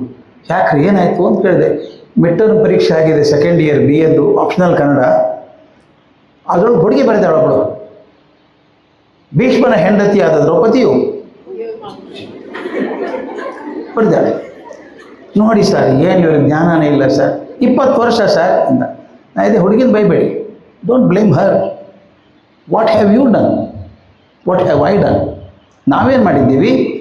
20 ವರ್ಷ ಭಾರತದಲ್ಲಿ ಹುಟ್ಟಿ ಬೆಳೆದಂಥ ಹುಡುಗಿಗೆ ನಾನು ದ್ರೌಪದಿ ಯಾರು ಭೀಷ್ಮ ಯಾರು ಹೇಳಿಕೊಟ್ಟಿಲ್ಲ, ನಾವು ಸೋತಿದ್ದೀವಿ. ಮಗುನ ಬೈಬೇಡಿ ಅಲ್ವಾ? ನನಗೆ ಸಂಸ್ಕೃತಿ ಬಂದಿದೆ ಅಂದರೆ ನಮ್ಮ ಅಪ್ಪ ಅಮ್ಮ ಕಾರಣ, ಅವ್ರು ಕೊಟ್ಟರು ಅಂತ ನನಗೆ ಬಂತು. ನನ್ನ ಮಕ್ಕಳಿಗೆ ಬರಲಿಲ್ಲ ಅಂದರೆ ನಾವು ಸೋತಿದ್ದೀವಿ ಕೊಡೋದ್ರೊಳಗೆ. ಇದು ಭಾಳ ಮುಖ್ಯವಾಗಿ ಗೊತ್ತಿ ಹೇಳಬೇಕು ನಾನು. ಯಾಕೆ ನೀವು ಪುಣ್ಯವಂತರು ಈ ಶಾಲೆಯಲ್ಲಿ ಇದ್ದೀರಿ ಅಂತಂದರೆ, ಇಲ್ಲಿ ಭಾರತೀಯ ಪರಂಪರೆಯನ್ನು ಬಿಟ್ಟು ಬೇರೆ ಹೋಗೋಕ್ಕಾಗಲ್ಲ ನಿಮಗೆ. ಕಣ್ಣಿಗೆ ಕಾಣೋದಿಲ್ಲ ಭಾರತೀಯ ಪರಂಪರೆ, ದೊಡ್ಡದೇ ಕಾಣಿಸುತ್ತೆ. ನಮ್ಮ ಹಿರಿಯರು ಕಾಣ್ತದೆ, ಅವ್ರ ಆಶೀರ್ವಾದ ಮಾತು ಕೇಳಿಸುತ್ತೆ ನಿಮಗೆ. ಇದು ಮುಖ್ಯ. ನಿಮ್ಮ ಕೊನೆಗೆ ಉಳಿಯೋದು ಇದು. ಮುಂದೆ ಹೋದಾಗ when you talk to people around you, you speak from your experiences. ನಿಮ್ಮ ಅನುಭವ ಇದಾಗಿರಬೇಕು. ಅದು ನಾನು ಹೇಳಿದೆ, ಒಂದು ರಾಮಾಯಣ, ಒಂದು ಮಹಾಭಾರತ ಮಕ್ಕಳಿಗೆ ಹೇಳಿಕೊಡಲಿಲ್ಲ ಅಂದರೆ ನಾವೆಂಥ ಎಜುಕೇಷನ್ ಕೊಟ್ವಿ? ಯಾಕೆ ನನಗದು ಬೇಕು? ಭಾರತೀಯ ಸಂಸ್ಕೃತಿಯನ್ನು ಕೊಡಬೇಕು ಅಂದರೆ, ಇಲ್ಲಿ ತೋರಿಸುವಂಥ ಮೌಲ್ಯಗಳನ್ನು ಯಾವ ಲಿಟ್ರೇಚರಲ್ಲೂ ಸಿಗೋಕ್ಕೆ ಸಾಧ್ಯ ಇಲ್ಲ ನಿಮಗೆ. ನನಗೆ ವಾಲ್ಮೀಕಿ ರಾಮಾಯಣ ಹುಚ್ಚಿಡಿಸ್ಬಿಡುತ್ತೆ. ಎಷ್ಟು ಸಲ ಓದಿದ್ದೀನೋ ಗೊತ್ತಿಲ್ಲಪ್ಪ ನನಗೆ. ಪ್ರತಿ ಸಲ ಓದ್ದಾಗ ಹೊಸದು ಕಾಣಿಸುತ್ತೆ. ಅದಕ್ಕೆ ಕುಮಾರವ್ಯಾಸ ಬರೀತಾನೆ, ತಿಣುಕಿದನು ಫಣಿರಾಯ ರಾಮಾಯಣದ ಕವಿಗಳ ಭಾರದಲ್ಲಿ ಅಂತ. ಅಷ್ಟೊಂದು ಜನ ರಾಮಾಯಣ ಬರೆದಿದ್ದಾರೆ. ಯಾಕೆ ರಾಮಾಯಣ ಹುಚ್ಚಿಡಿಸುತ್ತೆ ಹೇಳಿ ನಮ್ಮನ್ನು? ಒಬ್ಬ ರಾಮ, ಆಗಿನ ಕಾಲಕ್ಕೆ ಒಬ್ಬ ಹುಡುಗ ರಾಜಕುಮಾರ, ಎಷ್ಟೊಂದು ಜನ ಹುಡುಗಿಯರು ಮದುವೆ ಆಗ್ಬೋದಾಗಿತ್ತು. ರಾಜನೋ ಬಹುವಲ್ಲಭ ಅಂತ ಒಂದು ಮಾತಿತ್ತು. ರಾಜ ಎಷ್ಟು ಬೇಕಾದ್ರೂ ಹೆಂಡಂದಿರಿರ್ಬೋದು. ರಾಮನ ಅಪ್ಪನೇ ಇದ್ನಲ್ಲ, 352 ಜನ ಹೆಂಡಂದ್ರು, 352 ಜನ ದಶರಥನಿಗೆ. ಆದ ಕಾರಣ ಬೇರೆ ಲಗ್ನ ಆದದಕ್ಕೆ. ಪ್ರತಿ ಸಲ ಪರಶುರಾಮ ಬಂದಾಗ ಕ್ಷತ್ರಿಯರನ್ನು ಕೊಂದು ಹಾಕ್ತಾ ಇದ್ದ. ಅವನೊಂದು ಎಕ್ಸೆಪ್ಷನ್ ಕೊಟ್ಟಿದ್ದ, ಏನು ಅಂದರೆ ಆಗ ತಾನೇ ಮದುವೆ ಆದವ್ರನ್ನ ಕೊಲ್ಲಲ್ಲ ಅಂತ. ಅದಕ್ಕೆ ಇವನೇನು ಮಾಡ್ತಿದ್ದ, ಪರಶುರಾಮ ಬಂದ ಅಂದ ತಕ್ಷಣ ಯಾವುದೋ ಹುಡುಗಿರು ಮದುವೆ ಆಗ್ಬಿಡೋದು, ಈಗ ತಾನೇ ಮದುವೆ ಆಗಿದೆ ಅಂಥೇಳಿ. ಈಗ ಥರ ರಾಮ ಇದ್ದವನು ಏನು ಮಾಡಿದ, ಏಕಪತ್ನಿ ವೃತಸ್ಥ. ಫಸ್ಟ್ ಟೈಮ್ ಅದು ಒಬ್ಬಳೇ ಹೆಂಡತಿ, ಎಷ್ಟು ಪ್ರೀತಿಯಿಂದ ಗೌರವದಿಂದ ನೋಡಿಕೊಂಡ ಹೆಂಡತಿನ ಅಂತ ಮಾತ್ಬಿಡ್ತು. ಸತ್ಯ ಹೇಳ್ತಾನೆ, ರಾಮೋ ದ್ವಿರ್ನಾಭಿಭಾಷತೆ ಅಂತ. ರಾಮನಿಗೆ ಎರಡನೇ ಮಾತಿಲ್ಲ, ಒಂದೇ ಬಾಣ ಒಂದೇ ಮಾತು. ಈ 2 ಗುಣಗಳಿಂದ ರಾಮ ಒಬ್ಬ ದೇವರಾಗಲಿಲ್ವ ನಮ್ಮ ಮುಂದೆ? ರಾಮ ದೇವರು. ಯಾವತ್ತಿನ ರಾಮ 9600 ವರ್ಷಗಳಿದ್ದಂಥ ರಾಮಾಯಣ. ಇವತ್ತು ರಾಮ ನನಗೆ ದೇವರಾದದ್ದು ಎರಡೇ ಗುಣಗಳಿಂದ. ಒಂದು ಸತ್ಯ, ಒಂದೇ ಮಾತು, ಏಕಪತ್ನಿ ವ್ರತಸ್ಥ, ಆಗಿನ ಕಾಲಕ್ಕೆ ಮಾದರಿಯಾಗಲಿ ಅಂತ. ಇನ್ನೊಬ್ಬ ಹುಡುಗ, ಯಾದವ ಹುಡುಗ, ಗೊಲ್ಲ, ಅವನು ಜಾಸ್ತಿ ಕಲೀಲಿಲ್ಲ. ಎಷ್ಟು ಬ್ರಿಲಿಯಂಟ್ ಅಂದರೆ, ಜಗತ್ತಿನೆಲ್ಲ ರಾಜರ ಕಿರೀಟಗಳವನ್ನ ಕಾಲ ಹತ್ತಿರ ಇದ್ದರೂ ಕೂಡ ತಾನು ಎಂದೂ ರಾಜ ಆಗಲಿಲ್ಲ. ತನ್ನ ಪರಮಶಿಷ್ಯನಾದಂಥ ಅರ್ಜುನನ ರಥಕ್ಕೆ ಸಾರಥಿಯಾಗಿ ಕುದುರೆ ಮೈ ತೊಳೆದು ಓಡಿಸಿ ಕೊನೆ ಕ್ಷಣದವರೆಗೂ ಕರ್ಮಯೋಗವನ್ನು ಹೇಳಿದಂಥ ಕೃಷ್ಣ ನಮಗೆ ದೇವರಾದ ಅಲ್ವ. ಒಬ್ಬ ರಾಮ ದೇವರಾದ, ಒಬ್ಬ ಬುದ್ಧ ಕೃಷ್ಣ ದೇವರಾದ.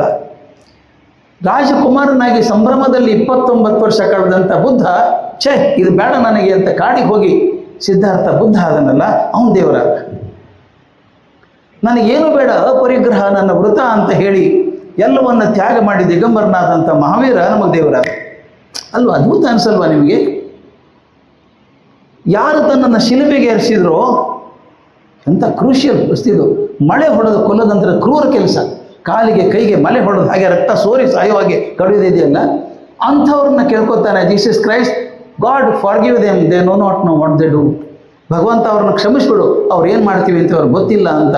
ಆ ಕ್ಷಣದಲ್ಲೂ ಕ್ಷಮೆಯನ್ನು ತೋರಿಸಿದಂಥ ಯೇಸು ಕ್ರಿಸ್ತ ದೇವರಾದ ಅಲ್ವಾ. ರಾಮಕೃಷ್ಣರ ದೇವರಾದರು. ಇಂತಿಂಥವ್ರು ಯಾಕೆ ನಾವು ಕಲಿಬೇಕು ಇವರಿಂದ ಅಂತಂದರೆ, ಜೀವನದ ಎಂಥ ತಳಮಳದ ಪರಿಸ್ಥಿತಿಯಲ್ಲೂ ಕೂಡ ಸ್ಥಿಮಿತವನ್ನು ಕಳ್ಕೊಳ್ಳಾರದೆ ಬರೀ ಪ್ರೀತಿಯಿಂದ ಜಗವನ್ನು ಅಪ್ಕೊಂಡ್ರಲ್ಲ, ಅವ್ರ ಮಾದರಿ ಆಗಬೇಕಲ್ವ ನಮಗೆ. ದಯವಿಟ್ಟು ಗಮನಿಸ್ಬೇಕು ಮಕ್ಕಳೇ, ಒಂದು ಮಾತು ಹೇಳಿ ಹೋಗ್ತೀನಿ ನಾನು. ರಾಮಾಯಣವನ್ನು ಆ ದೃಷ್ಟಿಯಿಂದ ನೋಡ್ಬೇಕು ನೀವು ಅಂತ. ಪರಶುರಾಮರು ಅವತಾರ ಆಗಿದ್ದಾಗ ಅವ್ರ ಹೆಸರು ಪರಶುರಾಮ ಅಲ್ಲ, ರಾಮ ಒಂದೇ ಹೆಸರು. ಪರಶು ಅಂದ್ರೆ ಕೊಡ್ಲಿ ಹಿಡ್ಕೊಂಡಿದ್ರು ಅಂತ ಕೊಡ್ಲಿ ರಾಮ ಅಂತ ಪರಶುರಾಮ ಅಂತ ಬಂತು. ರಾಮನೇ. ಇಬ್ಬರು ರಾಮ ಅವಾಗ, ದಶರಥ ಪುತ್ರ ರಾಮ ಒಬ್ಬ, ಈತ ಜಮದಗ್ನಿ ಪುತ್ರ ರಾಮ, ಇಬ್ಬರು. 21 ಬಾರಿ ಭೂ ಪ್ರದಕ್ಷಿಣೆ ಮಾಡಿ ಎಲ್ಲರನ್ನು ಕೊಂದು ಹಾಕಿ ಬರೀ ರಕ್ತ ಸಿಕ್ತ ಅವತಾರ. ಅವಾಗ ಭಾರತದ ಅವತಾರ.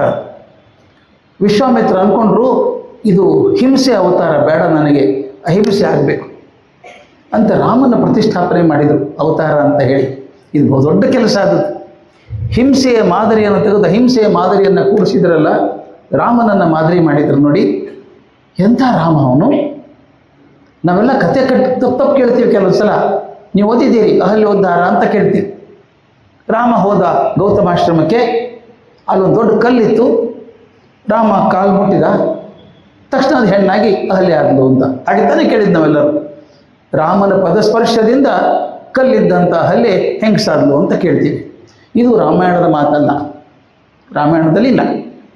ವಾಲ್ಮೀಕಿಗಳು ಎಷ್ಟು ದೊಡ್ಡವರು ಅಂದರೆ, ರಾಮನೂ ಸಣ್ಣವನು ಮಾಡೋದಿಲ್ಲ ಅವರು, ಅಹಲ್ಯನೂ ಸಣ್ಣವನು ಮಾಡೋದಿಲ್ಲ. ಎಷ್ಟು ಚಂದ ಹೇಳ್ತಾರೆ ಅಂದರೆ, ರಾಮ ಹೋಗ್ತಾನೆ, ಯಾರ್ದು ಆಶ್ರಮ ಇದು, ಖಾಲಿ ಇದೆಯಲ್ಲ ಅಂತಾನೆ. ವಿಶ್ವಾಮಿತ್ರ ಹೇಳ್ತಾರೆ, ಹಿಂಗಾಯ್ತಪ್ಪ ಘಟನೆ, ಅಹಲ್ಯೆ ಇದ್ದಾಳೆ, ಜನರ ಮಾತಿಗೆ ಬೆಂದು ಅದೃಶ್ಯಳಾಗಿ ಕೂತಿದ್ದಾಳೆ ತಾಯಿ, ನಿನ್ನಿಂದ ಉದ್ಧಾರ ಆಗಬೇಕು, ಆತ್ಮವಿಶ್ವಾಸ ಕೊಡು ಆಕೆಗೆ ಅಂತ. ಆಕೆ ಬರ್ತಾಳೆ ಅಹಲ್ಯೆಯಲ್ಲಿ, ಶ್ವೇತ ವಸ್ತ್ರಧಾರಣೆಯಾಗಿ ಬರ್ತಾಳೆ. ರಾಮ ಏನು ಮಾಡ್ತಾನೆ ಗೊತ್ತಾ? ನನಗಂತೂ ನೋಡಿದ ಓದ್ದಾಗೆಲ್ಲ ಜುಮ್ಮನ್ ಬಿಡುತ್ತೆ ಮೈ. ಕಾಲು ಮುಟ್ಟಿ ಆ ಕಲ್ಲನ್ನು ಹೆಂಗ್ಸ್ ಮಾಡೋದು ಹೇಗೆ, ಈತ ಹೋಗಿಬಿಟ್ಟು ಆಕೆ ಕಾಲು ಮುಟ್ಟಿ ನಮಸ್ಕಾರ ಮಾಡ್ತಾನೆ. ಅಹಲ್ಯ ಕಾಲು ಮುಟ್ಟಿ ನಮಸ್ಕಾರ ಮಾಡಿ ಹೇಳ್ತಾನೆ, ಅಮ್ಮ ನೀನು ಕಾಲು ಮುಟ್ಟಿದಾಗ ಕೌಶಲ್ಯ ಪಾದ ಮುಟ್ಟಿದಂಗೆ ಆಯಿತು ನನಗೆ ಅಂತ. ಎಂಥ ಬರ್ತಾರೆ. This is ಅಹಲ್ಯೋದ್ಧಾರ. ಅಹಲ್ಯ ಪಾತ್ರವನ್ನು ಎತ್ತರಕ್ಕೇರಿಸಿ ರಾಮನ ಪಾತ್ರವನ್ನು ಸಣ್ಣ ಮಾಡಲಿಲ್ಲ. ಇದು ವಾಲ್ಮೀಕಿಗಳ ಶಕ್ತಿ. ಅದು ರಾಮ. ರಾಜ ಇದ್ರೆ ಹೆಂಗಿರ್ಬೇಕು, ದರ್ಪ ಇರ್ತದೆ ಕೆಲವರು ನೋಡಬೇಕು. ನಮಗೆ ಯಾಕೆ ಕಲಿಸ್ತೀನಿ ಮೌಲ್ಯಗಳನ್ನು ಅಂತಂದರೆ, ಇವು ಎಂದೂ ಮರೆಯಲ್ಲ ನಾವು. ಬಿದ್ದಿದ್ದಾನೆ ಲಕ್ಷ್ಮಣ, ಘಾತ ಆಗಿದೆ, ಅವನು ಬದುಕಿಲ್ಲ ಅಂದ್ಕೊಂಡು. ಸುಷೇಣ ಬದುಕಿದ್ದಾನೆ, ಅವನು ಸಂಜೀವಿನಿ ತಂದ್ರೆ ಬದುಕ್ತಾನೆ ಅಂತಾಯ್ತು. ತರೋದು ಯಾರು? ಆಂಜನೇಯ ತರಬೇಕು. ನಮಗೆ ರಾಮಾಯಣ ಇನ್ನೂ ಪ್ರೀತಿ ಯಾಕೆ ಗೊತ್ತಾ? ಆಂಜನೇಯ ನಮ್ಮವನು, ಕರ್ನಾಟಕದವನು, ಹಂಪಿಯವನು, ಎಲ್ಲಿಯವನು, ಅವನು ಬಂದು ಆಂಜನೇಯ ತರಬೇಕು. ತರಕ್ಕೆ ಹೋಗ್ತಾನೆ. ರಾಮನ ದಾಸ ಅಂತ ಒಪ್ಕೊಂಡಿದ್ದಾನೆ ಹನುಮಂತ. ರಾಮದಾಸ, ನಾನು ರಾಮನ ಶಿಷ್ಯ, ರಾವಣನ ದೇವರು ಅಂತ ಒಪ್ಕೊಂಡಿದ್ದಾನೆ. ಯಜಮಾನ ಅದವನು ಆರ್ಡರ್ ಹೆಂಗೆ ಕೊಡ್ತಾನೆ ರೀ? ಅದು ಅರ್ಜೆಂಟಾಗಿ ನಮ್ಮ ಬಿದ್ದೆ, ಬೇಗ ತೊಂಬರೋ, ಬೇಗ ಹೋಗೋ, ನಮ್ಮವರಾದರೆ ಬೇಗ ಹೋಗೋ, ಈಗ ಹೋಗೋ, ಎಷ್ಟೊತ್ತು ಮಾಡ್ತೀವಿ ಹೋಗೋ ಅನ್ಬೇಕು. ರಾಮ ಹಂಗೆ ಹೇಳೋದೇ ಇಲ್ಲಲ್ಲ ಯಜಮಾನ. ರಾಮನ ಮಾತು ಏನು ಚಂದ ಗೊತ್ತಾ? ಗಚ್ಚ ಶೀಘ್ರ ಮಹಾಬಾಹೋ ಭ್ರಾತೃ ಭಿಕ್ಷಾ ಪ್ರದೀಯತ. ನನ್ನ ಮಾತಲ್ಲ, ವಾಲ್ಮೀಕಿ ಮಾತಿದು. ಗಚ್ಚ ಶೀಘ್ರ ಮಹಾಬಾಹೋ ಭ್ರಾತೃ ಭಿಕ್ಷಾ ಪ್ರದೀಯತಾಂ ಚಾತುರ್ನೇಮೇವ ಭರ್ತೃಣಾಂ ಅಸ್ಮಾಕಂ ಪಂಚಮೋ ಭವಾನ್. ಎಂಥ ಮಾತ್ರ ಇದು, ಯಜಮಾನ್ ಹೇಳುವಂಥ ಮಾತು. ಅಪ್ಪ ದೀರ್ಘಬಾಹು, ಬೇಗ ಹೋಗಪ್ಪ ಆದಷ್ಟು. ಎರಡನೇ ಸಾಲು, ಭ್ರಾತೃ ಭಿಕ್ಷಾ ಪ್ರದೀಯತಾಂ, ನನ್ನ ತಮ್ಮನ ಪ್ರಾಣ ಭಿಕ್ಷೆಯನ್ನು ಕೊಡು ಅಂತ ಕೇಳ್ತಾನೆ. ಮೂರನೇ ಮಾತು ಇನ್ನೂ ಎತ್ತರಕ್ಕೆ ಹೋಗ್ಬಿಡುತ್ತೆ. ಇದುವರೆಗೂ ನಾವು 4 ಜನ ಅಣ್ಣ ತಮ್ಮಂದರು ಅಂದ್ಕೊಂಡಿದ್ವಪ್ಪ ನಾವು. ಅಸ್ಮಾಕಂ ಪಂಚಮೋ ಭವಾನ್, ಇವತ್ತಿಂದ ನೀ 5ನೇದವನಪ್ಪ ನನಗೆ. ಅಂದರೆ ಯಾರು ದಾಸ ಅಂದವನ ತಮ್ಮ ಅಂತ ಅಪ್ಕೊಂಡಲ್ಲ, ಅಂಥವ್ರ ಬಗ್ಗೆ ಯಾರು ಕೃತಜ್ಞತೆಯಿಂದ ಕೆಲಸ ಮಾಡಲು ಹೇಳಿ? ಯಾರೂ ಸೇವಕತನ ಬರೋದೇ ಇಲ್ಲ. ಈ ಪ್ರೀತಿ, ಈ ಅಂತಃಕರಣ, ಈ ನಾಯಕತ್ವ ಗುಣಗಳನ್ನು ರಾಮಾಯಣ ಕಲಿಸುತ್ತೆ. ಇದು ನಾವು ಪಾಠದಲ್ಲಿ ಸೇರಿಸಬೇಕು. ನಾನು ತುಂಬ ಪ್ರಯತ್ನ ಮಾಡಿದ್ದೀನಿ ಇದನ್ನು. ಟೆಕ್ಸ್ಟ್ ಬುಕ್ಕಲ್ಲಿ ಇಂಟಿಗ್ರೇಟ್ ಟೆಕ್ಸ್ಟ್ ಬುಕ್ ವ್ಯಾಲ್ಯೂಸ್ ಇನ್ ಟೆಕ್ಸ್ಟ್ ಬುಕ್ಸ್. ನಾವೇನು ಮಾಡ್ತೀವಿ, ಮೌಲ್ಯ ಕ್ಲಾಸು ಶನಿವಾರ ಮಧ್ಯಾಹ್ನ 3 ಗಂಟೆಗೆ, ಅದು ಒಂದೇ ತಾಸು ಮೌಲ್ಯ, ಉಳಿದೆಲ್ಲ ತಾಸು ಬೇರೆ ಬೇರೆ. ಹಾಗಾಗಬಾರ್ದು. ಟೆಕ್ಸ್ಟಲ್ಲಿ ಹೇಳುವಂಥ ಪ್ರತಿಯೊಂದು ಲೆಸನ್ನಿಗೂ ಒಂದು ಮೌಲ್ಯ ಇದೆ ಅಂತ ತೋರಿಸ್ಬೇಕು. ಪಾಠ ಹೇಳ್ತಾ ಒಂದು ಮೌಲ್ಯ ಆಗಬೇಕು. ನಾನು ಕೆಮಿಸ್ಟ್ರಿಯಲ್ಲಿ ಅದೇ ಮಾಡ್ತಿದ್ದೆ. ಪ್ರತಿಯೊಂದು ಇವೆಂಟ್ ಏನು ಕಲಿಸ್ತೀರಿ ಟೆಕ್ಸ್ಟ್ ಬುಕ್ಕಲ್ಲಿ, ಅದಕ್ಕೊಂದು ಮೌಲ್ಯ ಇದೆ. ನನಗೊಬ್ರು ಯಾರೋ ಫಿಸಿಕ್ಸ್ ಪ್ರೊಫೆಸರ್ ನಾನು ಎಂಬ್ರಾಸ್ ಮಾಡಿಬಿಟ್ಟಿದ್ರು ನಾನು ಭಾಳ. ಸರ್ ಮೌಲ್ಯಗಳನ್ನು ಪ್ರತಿಯೊಂದು ಟೆಕ್ಸ್ಟಲ್ಲಿ ಹೇಳ್ಬೋದು ಅಂದೇ ಪ್ರಯತ್ನ ನಿಂತ್ಕೊಂಡ್ಬಿಟ್ರು. ಸರ್ ಹಂಗೆ ಆಗ್ತದೆ ಸರ್, ಇವತ್ತು ನಾನು ಪಾಠ ಮಾಡ್ತಿದ್ದೇನೆ, ಏನು ಮೌಲ್ಯ ಹೇಳಿ ಸರ್ ಅಂದರು. ಏನು ಮಾಡ್ತಿದ್ದೀರಿ? ಗ್ಯಾಲ್ವನೋಮೀಟರ್ ಬಗ್ಗೆ ಹೇಳ್ತಾ ಇದ್ದೀನಿ. ಗ್ಯಾಲ್ವನೋಮೀಟರ್, ಗ್ಯಾಲ್ವನೈಸೇಷನ್, ಗ್ಯಾಲ್ವ್ಯಾನಿಕ್ ಸೆಲ್ಸ್, ಇದ್ರ ಬಗ್ಗೆ ಪಾಠ ಮಾಡ್ತಾ ಇದ್ದೀನಿ. ಏನು ಅದ್ರ ಮೌಲ್ಯ ಏನು ಹೇಳಿ ಅಂದರು. ನಾನು ಇದು ಗ್ಯಾಲ್ವನೋಮೀಟರ್ ಯಾರು ಕಂಡು ಹಿಡಿದ್ರು? ಗ್ಯಾಲ್ವ್ಯಾನಿಕ್ ಕಂಡು ಹಿಡಿದ ಅಂದರು. ಸಾರಿ, ರಾಂಗ್ ನಂಬರ್. ಗ್ಯಾಲ್ವ್ಯಾನಿಕ್ ಕಂಡು ಹಿಡಿಯಲಿಲ್ಲ. ಸರಿಯಾಗಿ ನೋಡಿ, ಗ್ಯಾಲ್ವ್ಯಾನಿಗೂ ಅದಕ್ಕೇನೂ ಸಂಬಂಧ ಇಲ್ಲ. ಗ್ಯಾಲ್ವ್ಯಾನಿ ಅವನು ಫಿಸಿಸಿಸ್ಟೇ ಅಲ್ಲ, ಅವನು ಡಾಕ್ಟ್ರು. ಅವನು ಆಗಿನ ಕಾಲ ಲೈಟ್ ಇಲ್ಲ, ಸೀಮೆಣ್ಣೆ ದೀಪ ಇಟ್ಕೊಂಡು 4 ಕಪ್ಪೆ ಕುಯ್ದಿಟ್ಟಿದ್ದಾನೆ ಟೇಬಲ್ ಮೇಲೆ. 4 ಫ್ರಾಕ್ ಡಿಸೆಕ್ಟ್ ಮಾಡಿ ಮಳೆ ಹೊಡೆದಿಟ್ಟಿದ್ದಾನೆ. ಕಪ್ಪೆ ಮುಂದಿನ ಕಾಲು ಗಿಡ್ಡಿರುತ್ತೆ, ಹಿಂದಿನ ಕಾಲು ಉದ್ದ ಇರುತ್ತೆ. 4 ಸತ್ತು ಹೋಗಿದ್ದಾವೆ ಕಪ್ಪೆವು. ಮಳೆ ಬರೋಕ್ಕೆ ಶುರು ಆಯಿತು, ಗುಡುಗು ಮಿಂಚು ಶುರು ಆಯಿತು. ಅವ್ನು ನೋಡ್ದ, ಪ್ರತಿ ಸಲ ಮಿಂಚು ಹೊಡೆದಾಗ ಆ ಕಪ್ಪೆ ಹಿಂದಿನ ಕಾಲಿನ ಟಕ ಹಾರ್ತಾಯಿತ್ತು. ಜನ ಇವನ ಕಪ್ಪೆ ಸತ್ತು ಹೋಗಿದ್ದಾವೆ, ಕಾಲು ಯಾಕೆ ಹಾರ್ತವೆ ಇವು? ನೋಡಿದ, ಮಿಂಚು ಬಂದಾಗಲೆಲ್ಲ ಕಾಲು ಮಡಚ್ಕೋತಾಯಿತ್ತು. ಸರಿಯಾಗಿ ನೋಡೋಣ ಅಂಥೇಳಿ ಆ ಮುಂದಿನ ಕಾಲಿಗೆಲ್ಲ ಒಂದು ತಾಮ್ರದ ತಂತಿ ಕಟ್ಟಿದ. ಕಾಣುತ್ತಲ್ಲ, 8 ಕಾಲು, ಮುಂದಿನ ಕಾಲು ಅತಿ ಎತ್ತಿದ. ಹಾಗೆ ಎತ್ಕೊಂಡು ಹೊರಗೆ ಹೋಗಿ ಆ ಕಿಟಕಿ ಕಟ್ಟಿದ, ಹೊರಗಡೆ ಅಂದರೆ ಎಕ್ಸ್ಪೋಸ್ ಮಾಡೋಣ ಮಿಂಚಿಗೆ ಅಂತ ತೂಗ ಹಾಕಿದ. ಅವನಿಗೆ ಗೊತ್ತಿಲ್ಲ ಅದು ಏನಾಯ್ತು, ಫಿಸಿಕ್ಸ್ ಅಲ್ಲಲ್ಲ ಗೊತ್ತವಂಗು, ಡಾಕ್ಟ್ರ್ ಅವನು. ಆ ಮುಂದಿನ ಕಾಲಿಗೆ ತಾಮ್ರದ ತಂತಿ ಕಟ್ಟಿದ್ದು, ಹಿಂದೆ ಜೋತಾಡ್ತಿರುವಂಥ ಹಿಂದಿನ ಕಾಲು ಕಬ್ಬಿಣ ಭಾರಿ ಟಚ್ ಆಗಿತ್ತು. Copper and iron have different conductivity. Thermocouple ಆಗಿಬಿಡ್ತದೆ, ಗೊತ್ತಿಲ್ಲ ಅವನ ಪಾಪ. ಆಗ ಮಿಂಚು ಹೊಡೆದ, ಇನ್ನೂ ಜಾಸ್ತಿ ಹಾರೋಕ್ಕೆ ಶುರು ಆಯಿತು. ಅವನಂದ, ಒಂದು ಥಿಯರಿ ಇದೆ, ಮಸ್ಕ್ಯುಲರ್ ಎನರ್ಜಿ ಅಂತಿದೆ ಕಪ್ಪೆಯೊಳಗೆ, ಅದರಿಂದ ಹಿಂಗಾಗತ್ತೆ ಅಂತ ಒಂದು ಪೇಪರ್ ಬರೆದ. ಪುಣ್ಯಕ್ಕೆ ಡೈರೆಕ್ಟ್ ಕಳಿಸ್ತಿಲ್ಲ ಜರ್ನಲಿಗೆ, ತನ್ನ ಗೆಳೆಯ ಓಲ್ಟಾ ಅಂತಿದ್ದ, ಅವನು ಫಿಸಿಸಿಸ್ಟ್, ಅವನು ಕಳಿಸ್ದ. ಓಲ್ಟಾ ಅಂತ ಚೇಚೆ ಹಿಂಗೇನಿಲ್ಲ, ಮಸ್ಕ್ಯುಲರ್ ಎನರ್ಜಿ ಇಲ್ಲ, ಸ್ಟ್ಯಾಟಿಕ್ ಎಲೆಕ್ಟ್ರಿಸಿಟಿ ಅದು ಅಂತ. ಇಬ್ಬರಿಗೂ ಜಗಳ ಆಯಿತು. ಇಬ್ಬರು ಒಂದೊಂದು ಪೇಪರ್ ಬರೆದ್ರು, ಕಳಿಸಿದ್ರು. ಓಲ್ಟಾನ್ ಪೇಪರ್ ಒಪ್ಕೊಂಡ್ಬಿಟ್ರು, ಇವನ್ ಪೇಪರ್ ರಿಜೆಕ್ಟ್ ಆಯಿತು. ಇವನು ಬಲೆ ದುಃಖ ಆಯ್ತು ಇವನಿಗೆ. ಕಪ್ಪೆ ತಂದದ್ದು ನಾನು, ಕುಯ್ದದ್ದು ನಾನು, ಹಾರೋದನ್ನು ನೋಡಿದವನು ನಾನು, ಮತ್ತು ನನ್ನ ಪೇಪರ್ ಆಗಲಿಲ್ಲ, ಅವನ ಪೇಪರ್ ಆಯ್ತಲ್ಲ ಅಂತ ಏನು ಮಾಡಿದೆ ಗೊತ್ತಾ? ನೇಣು ಹಾಕೊಂಡು ಸತ್ತು. ವಿಚಿತ್ರ ಪರಿಸ್ಥಿತಿ ಅದು. ಓಲ್ಟಾ ಕೆಟ್ಟ ಅನ್ಸ್ಬಿಡ್ತು. ಛೇ ನನ್ನಿಂದ ನನ್ನ ಗೆಳೆಯ ಸತ್ತೋದ್ನಲ್ಲ ಅಂಥೇಳಿ ಅವನು ತಾನು ಏನೇನು ಕಂಡುಕೊಂಡು ಅದನ್ನೆಲ್ಲ ಓಲ್ಟಾ ಇವರಿಗೆ ಗ್ಯಾಲ್ವ್ಯಾನಿಕ್ ಹೆಸರಿಡೋಕೆ ಶುರು ಮಾಡಿದ. ಗ್ಯಾಲ್ವನೈಸೇಷನ್, ಗ್ಯಾಲ್ವನೋಮೀಟರ್, ಗ್ಯಾಲ್ವ್ಯಾನಿಕ್ ಸೆಲ್ಸ್ ಎಲ್ಲ ಬಂದು ತವ. ಮಂದಿ ಅಂದರು ಸಾಕಷ್ಟು ಮೂರ್ಖತನ ಮಾಡಿದೆ, ನೀನು ಹೆಸರು ಒಂದಿಷ್ಟೇನೋ ಮಾಡ್ಕೊ ಅಂದರು. ಅವಾಗ ವೋಲ್ಟಮೀಟರ್ ಎಲ್ಲ ಬಂತು. ಇದರ ಮೌಲ್ಯ ಏನಿದೆಯಪ್ಪ? ಇದರೊಳಗೆ ಮೌಲ್ಯ ಏನಿದೆ? It is not enough if you become a scientist. If you don't have a scientific temperament, you cannot be a scientist. ಅವ್ನು ಜಗಳಾಡ್ಕೊಂಡು ನೇಣಾಕೆ ಹಾಕೋಬೇಕಾಗಿತ್ತು, ಕೂತ್ಕೊಂಡು ಮಾತಾಡಬೇಕಾಗಿತ್ತು. ತೀರ್ಮಾನ ಮಾಡಿ ಇಬ್ಬರು ಒಪ್ಕೊಂಡು ಮಾಡಿದರೆ the paper would have been Volta Galvani paper ಆಗಿರೋದು. ಅಂದರೆ ಸೈನ್ಸ್ ಅಂದರೆ ಬರೀ ಥಿಯರಿ ಡಿಸ್ಕವರಿ ಮಾಡೋದಲ್ಲ, ಆ ಸೈಂಟಿಫಿಕ್ ಟೆಂಪರ್ಮೆಂಟ್ ಅಂತ ಇದೆಯಲ್ಲ, ಅದು ಮೌಲ್ಯ. ಹೀಗೆ ಎಲ್ಲಿವರೆಗೂ ನಿಮ್ಮ ಶಿಕ್ಷಣದಲ್ಲಿ ಮೌಲ್ಯಗಳು ಸತ್ಯ ಸೇರ್ಕೊಂಡಿರ್ತದೋ ಅಲ್ಲಿವರೆಗೂ ಶಿಕ್ಷಣಕ್ಕೊಂದು ಬೆಲೆ ಇದೆ. Moment you lose it. ಒಂದು ಮಾತು ಹೇಳಿಬಿಡ್ತೇನೆ, ನಿಲ್ಲಿಸ್ತೇನೆ, ಕರೆಕ್ಟ್ ಆಗುತ್ತೆ ಟೈಮಲ್ಲಿ. ಡಾಕ್ಟರ್ ಕಲಾಂ ಬಗ್ಗೆ ನಿಮಗೆಲ್ಲ ಗೊತ್ತು.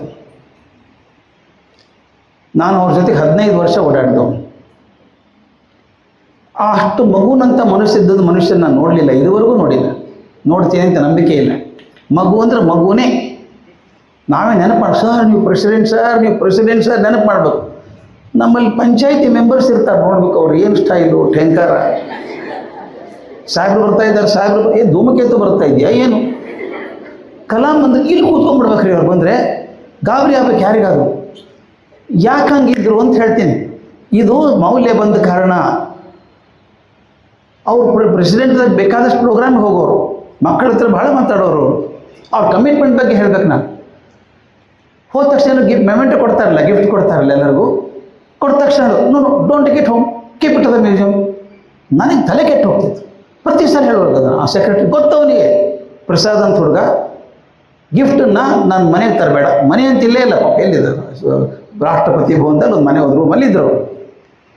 ಅಲ್ಲಿ ತರಬೇಡ. ಅಲ್ಲಿ ಯಾರು ತೊಗೊಂಡು ಹೋಗ್ತಿದ್ದಾರೋ ಅಲ್ಲೊಂದು ಥಿಯರಿ ಇದೆ, ಏನೇ ಗಿಫ್ಟ್ ಬಂದರೂ ಕೂಡ ಅಲ್ಲೊಂದು ಮ್ಯೂಸಿಯಂ ಮಾಡ್ತಾರೆ, ಅಲ್ಲಿ ಇಡಬೇಕು ಅಂತನೋರು. ಪ್ರತಿ ಸಲ ಹೇಳಬೇಕು, take it the museum, take it the museum. ನಾ ಕೇಳಿ ಎಷ್ಟು ಸಲ ಹೇಳ್ತೀರಿ, ತೊಗೊಂಡು ಹೋಗ್ತಾನೋ.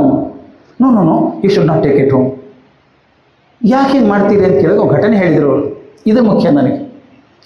ಇವ್ರ ಅಣ್ಣ ಇದ್ದರು, ಅವರೇ ಅವ್ರನ್ನ ಬೆಳೆಸಿದವರು. ಅಪ್ಪನ ಸ್ಥಾನದಲ್ಲಿ ನಿಂತು ಬೆಳೆಸಿದಂಥ ಅಣ್ಣ. ವಯಸ್ಸಿನ ಅಂತರ ತುಂಬ ಜಾಸ್ತಿ ಅವರಿಗೆ. ಅಣ್ಣ ಕಾರ್ಪೊರೇಟರ್ ಆಗಿಬಿಟ್ರು ರಾಮೇಶ್ವರಂದಲ್ಲಿ. ಈ ಹುಡುಗ ಏನು 8 ವರ್ಷ ಹುಡುಗ, ಅಬ್ದುಲ್ ಕಲಾಂ. ಒಂದು ಸಲ ಯಾರೋ ಮನೆಗೆ ಬಂದೊಂದು ಬೆಟ್ಟಿಗೆ ಬಾಕ್ಸ್ ಕೊಟ್ರಂತೆ, ನಿಮ್ಮ ಅಣ್ಣನಿಗೆ ಕೊಡು ಇದನ್ನು ಅಂತ ಕೊಟ್ಟರು. ಆಯಿತು ಅಂತ ತೊಗೊಂಡ ಹುಡುಗ. ಅಣ್ಣ ಬಂದು ನಾನು ಕೊಟ್ಟ, ಯಾರೋ ಬಂದಿದ್ರು ಕೊಟ್ಟರು ಅಂತ. ಅಣ್ಣ ತೆಗೆದು ನೋಡಿದ್ರು, ಒಳಗಡೆ ಒಂದು ಬೆಳ್ಳಿ ಬಟ್ಲಿತ್ತು. ಇವ್ರ ಅಣ್ಣ ಎಂದೂ ಬೈದತೆ ಇಲ್ಲ ಅಬ್ದುಲ್ ಕಲಾಮನ್ನು. ಅವತ್ತು ಮಾತ್ರ ಚೆನ್ನಾಗಿ ಕಪಾಳಿ ಪಡ ಹೊಡೆದು ಬಿಟ್ರಂತೆ. ಶಿವ್ ಗಾಬರಿ ಆಯ್ತು. ಯಾಕೆ ಹೊಡೆದೆ ಅಣ್ಣ, ಯಾಕೆ ಹೊಡೆದೆ ಗೊತ್ತಾಯ್ತು, ಯಾಕೆ ತೊಗೊಂಡೆ ಅದನ್ನು? ನನಗೇನು ಗೊತ್ತಿಲ್ಲ, ಒಳಗಡೆ ಏನಿದೆ ಗೊತ್ತಿಲ್ಲ, ನೀನು ಕೊಡು ಅಂದ್ರೆ ಕೊಟ್ಬಿಟ್ಟೆ ಅಂತ. ತೊಗೋಬಾರ್ದು ಹಾಗೆಲ್ಲ. ನಾನು ಕಾರ್ಪೊರೇಟರ್ ಆಗಿದ್ದೀನಿ ಅಂತ ಕೊಡೋಕೆ ಬಂದಿದ್ದಾರೆ ಅವರು. ನಾನು ಕಾರ್ಪೊರೇಟರ್ ಆಗಿದ್ದು ಭಗವಂತ ನನಗೆ ಕೊಟ್ಟಂಥ ಒಂದು ಅವಕಾಶ. ಅದು ದುಡ್ಡು ಮಾಡ್ಕೊಳ್ಳಿಕ್ಕಲ್ಲ. ಅದು ನಾಳೆ ನೀನು ಒಂದು ಒಳ್ಳೆಯ ಅಧಿಕಾರ ಬರುತ್ತೆ ನಿನಗೆ, ಬಂದಾಗ ದುರುಪಯೋಗ ಮಾಡ್ಕೋಬೇಡ. ಯಾರು ಕೊಟ್ಟರು ಅಧಿಕಾರ ಕೊಟ್ಟುದು ನಿನಗಲ್ಲ, ಅದು ತಿಳ್ಕೋ ಅದನ್ನು ಅಂತ ಅಣ್ಣ ಅವತ್ತು ಹೇಳಿದ್ದು ಎಷ್ಟರ ಮಟ್ಟಿಗೆ ಪರಿಣಾಮ ಆಗಿತ್ತು ಅಂದರೆ, ರಾಷ್ಟ್ರಪತಿ ಆದರೂ ಕೂಡ ಒಂದೊಂದು ಚೂರು ಮನೇಲಿ ಇಲ್ಲರಿ. ಅವರಷ್ಟು ಸಿಂಪಲ್ಲಾಗಿ ರಾಷ್ಟ್ರಪತಿ ಭವನದಿಂದ ಹೊರಗೆ ಬಂದವರು ನಾನು ಕಂಡೇ ಇಲ್ಲ. ನಾನು ಆ ಭಾಗದಲ್ಲಿ ಇದ್ದೆ. ಅವಾಗ ಹೊರಗೆ ಬರಬೇಕಾದ್ರೆ ಅವರು ನಂಬರ್ 10 ರಾಜಾಜಿ ರೋಡಿಗೆ ಬಂದಾಗ ಅವ್ರ ಜೊತೆಗೆ ಬಂದದ್ದು ನಾನು. ಅಷ್ಟು ಮಗುತನ, ಕಮಿಟ್ಮೆಂಟು. ಅವ್ರು ಪ್ರೆಸಿಡೆಂಟ್ ಆಗ್ತಾರೆ ಅಂತ ನನಗೂ ಗೊತ್ತಿಲ್ಲ, ಅವ್ರಿಗೆ ಗೊತ್ತಿಲ್ಲ. ಮೇಲೆ ಭೇಟಿ ಆಗ್ತಾ ಇದ್ವಿ ನಾವು. ಅವಾಗಿಂದ ಪರಿಚಯ ನನಗೆ. ನಾನು ಹೇಳಿದೆ, ನಮ್ಮ ಜೈನ್ ಇಂಟರ್ನ್ಯಾಷನಲ್ ರೆಸಿಡೆನ್ಷಿಯಲ್ ಸ್ಕೂಲ್ ಆಯಿತು. ಅವತ್ತು the first director and the principal. ನಮ್ಮ ಶಾಲೆಗೆ ಬರಬೇಕು ಅಂದೆ. Welcome to your school, date fix ಮಾಡಿಬಿಟ್ರು, ಇಂಥ ದಿವಸ ಬರ್ತೀನಿ ಅಂತ. ಅವಾಗ ಅವರು ಅಣ್ಣಾ ಯೂನಿವರ್ಸಿಟಿ ಮದ್ರಾಸ್ ಒಳಗೆ ಪ್ರೊಫೆಸರ್ ಆಗಿದ್ದರು. ಅಂದರೆ ಪ್ರೊಫೆಸರ್ ಎಮಿರಿಟಸ್ ಅಂತ ಇರ್ತದೆ. ಒಪ್ಕೊಂಡ್ಬಿಟ್ರು. ಆದರೆ ಟೈಮ್ ಹೆಂಗೆ ಬಂತು ಅಂದರೆ, ಅವತ್ತಿನ ದಿವಸನೇ ಅವ್ರು ಪ್ರೆಸಿಡೆಂಟ್ ಪೋಸ್ಟಿಗೆ ನಾಮಿನೇಷನ್ ಫೈಲ್ ಮಾಡಬೇಕು ದಿಲ್ಲಿಯಲ್ಲಿ. ಮತ್ತೊಬ್ಬರು ಅದ್ರ ಬರ್ತಿದ್ರು ಯಾರಾದರೂ ಮದ್ರಾಸಿಂದ ಬೆಂಗಳೂರಿಗೆ. ಅವತ್ತೇ ರಾಷ್ಟ್ರಪತಿ ಹುದ್ದೆಗೆ ನಾಮಿನೇಷನ್ ಕೊಡಬೇಕು ಮಧ್ಯಾಹ್ನ 3 ಗಂಟೆಗೆ. ಈ ಮನುಷ್ಯ ನನಗೆ ಫೋನ್ ಮಾಡ್ತಾರೆ ಒಂದು ವಾರ ಮೊದಲು, ಡಾಕ್ಟರ್ ಕೆ ಅನ್ನೋರು. Doctor K, there is a problem. ರಾಷ್ಟ್ರಪತಿ ಆಗೋದು ಪ್ರಾಬ್ಲಮ್ ಏನ್ರಿ? ನನಗೆ ಅಂದ್ಕೊಂಡಿರಲಿಲ್ಲ. ಸೊಲ್ಯೂಷನ್ ಅಲ್ವಾ? ಮತ್ತೊಬ್ಬರಾದರೆ ಅಯ್ಯೋ ನನಗೆ ಭಾರತ ರತ್ನ ಕೊಟ್ರಿ ಪ್ರಾಬ್ಲಮ್ ಅಂತಾರೆ ಯಾರಾದರೂ. ಈ ಮನುಷ್ಯ ಹಾಗೆ, ಈ ಪ್ರಾಬ್ಲಮ್ ಏನು? ರಾಷ್ಟ್ರಪತಿ ಇದನ್ನು ನಾಮಿನೇಷನ್ ಫೈಲ್ ಮಾಡೋದು ದಿಲ್ಲಿಯೊಳಗೆ 3 ಗಂಟೆಗೆ. ಒಂದು ಕೆಲಸ ಮಾಡೋಣ, ಮತ್ತೊಬ್ಬರಾದರೆ ಬರಲ್ಲ ಅಂತ ಹೇಳ್ಬೋದಾಗಿತ್ತು, ನಾನು ಒಪ್ಕೊಂಡ್ಬಿಡ್ತಿದ್ದೆ ಅಲ್ವಾ? ಈ ಕಲ್ಪನೆ ಮಾಡಿ, ನಾನು ಇಲ್ಲಿ ಬರ್ತೀನಿ ಅಂತ ಒಪ್ಕೊಂಡಿದ್ದೀನಿ ಅಂತ ತಿಳ್ಕೊಳ್ಳಿ. ಬೆಳಗ್ಗೆ 10 ಗಂಟೆಗೆ ಬರ್ತೀನಿ ಒಪ್ಕೊಂಡಿದ್ದೀನಿ. ನಾನು 3 ಗಂಟೆಗೆ ನಾನು ಏನೋ ದೊಡ್ಡ ಕೆಲಸ ದಿಲ್ಲಿಯಲ್ಲಿ ಮಾಡಬೇಕು. ನಾನೇನು ಮಾಡ್ತೀನಿ, ಗಣಚೆಫ್ ಮಾಡಿ ಸಾರಿ ರೀ, ಸೇಮ್ ಟೈಮ್ಗೆ ಅಲ್ಲಿ ಹೋಗೋದಾಗಿದೆ, ಕ್ಯಾನ್ಸಲ್ ಮಾಡ್ತೀನಿ, ಮತ್ತೊಮ್ಮೆ ಬರ್ತೀನಿ ಅಂತಿದ್ದೆ. ಕಲಾಂ ಏನು ಮಾಡಿ ಗೊತ್ತಾ, ಫೋನ್ ಮಾಡಿ, I don't want to miss it, can you prepone it? 4 ಗಂಟೆ ಬೆಳಿಗ್ಗೆ ಮಾಡ್ಕೊಂಬಿಡಿ, ಆಲ್ ಕಮ್ ಅಂದರು. ಹಿಂದಿನ ದಿವಸ ರಾಜಭವನದಲ್ಲಿ ಬಂದಿದ್ದು, ಬೆಳಿಗ್ಗೆ ನನ್ನ ಜೊತೆಗೆ ಶಾಲೆಗೆ ಬಂದು ಹುಡುಗರ ಹತ್ರ ಎಲ್ಲ ಮಾತಾಡಿ ಬೇರೆ ವಿಮಾನ ಹಿಡ್ಕೊಂಡು ಮಧ್ಯಾಹ್ನ ದಿಲ್ಲಿಗೆ ಹೋಗಿ 3 ಗಂಟೆ ನಾಮಿನೇಷನ್ ಫೈಲ್ ಮಾಡಿದೆ. ಇದಪ್ಪ ಕಮಿಟ್ಮೆಂಟ್ ಅನ್ನೋದು ಅಲ್ವಾ? ಇದು ಮುಖ್ಯ. ನನಗೆ ಯಾಕೆ ಮೌಲ್ಯಗಳು ಮುಖ್ಯ ಆಗ್ತವೆ ಅಂತ ದಯವಿಟ್ಟು ತಿಳ್ಕೊಳ್ಳಿ. ಒಂದು ಕ್ಲಾಸಿಕ್ ಎಕ್ಸಾಂಪಲ್ ಹೇಳಿ ನಿಲ್ಲಿಸ್ಬಿಡ್ತೀನಿ. ಡಾಕ್ಟರ್ ಯು ಆರ್ ರಾವ್ ನಿಮಗೆ ಗೊತ್ತು. U R Rao space commission chairman ಆಗಿದ್ದವರು, ISRO ಚೇರ್ಮನ್ ಆಗಿದ್ದವರು. ಅವರು ಚೇರ್ಮನ್ ಆಗಿದ್ದಾಗ Kalam was deputy director, 5 step ಕೆಳಗೆ. ನಾವು ರಾವ್ ಕಾರಲ್ಲಿ ಮಂಗಳೂರು ಹೋಗ್ತಾ ಇದ್ವಿ. ಹೋದಾಗ ಕೇಳಿದೆ, ಸರ್ ನೀವು ಚೇರ್ಮನ್ ಆಗಿದ್ದಾಗ ಕಲಾಂ ಅವರು ಡೆಪ್ಯೂಟಿ ಡೈರೆಕ್ಟರ್ ಆಗಿದ್ದು ಪರಿಚಯ ಇತ್ತು, ನಿಮಗೆ ನೆನಪಿತ್ತು ಅವರು? Oh yeah, I remembered him, it's because of his particular hair style, I remembered him ಅಂದರು. ಅಂದ್ಬಿಟ್ಟು ಕೇಳಿ, was he the best technologist you had in ISRO? ಅವರೇ ಅತ್ಯಂತ ಶ್ರೇಷ್ಠ ತಂತ್ರಜ್ಞಾನಿ ಆಗಿದ್ದರಾ ನಿಮ್ಮಲ್ಲಿ ಅಂತ ಕೇಳಿದೆ. He's answer surprise me and shock me. You know what he said? No. He was not the best technologist in ISRO, but he was the greatest human being in ISRO. Tell me, finally, who became successful? The great technologist or a great human being? Great human being successful.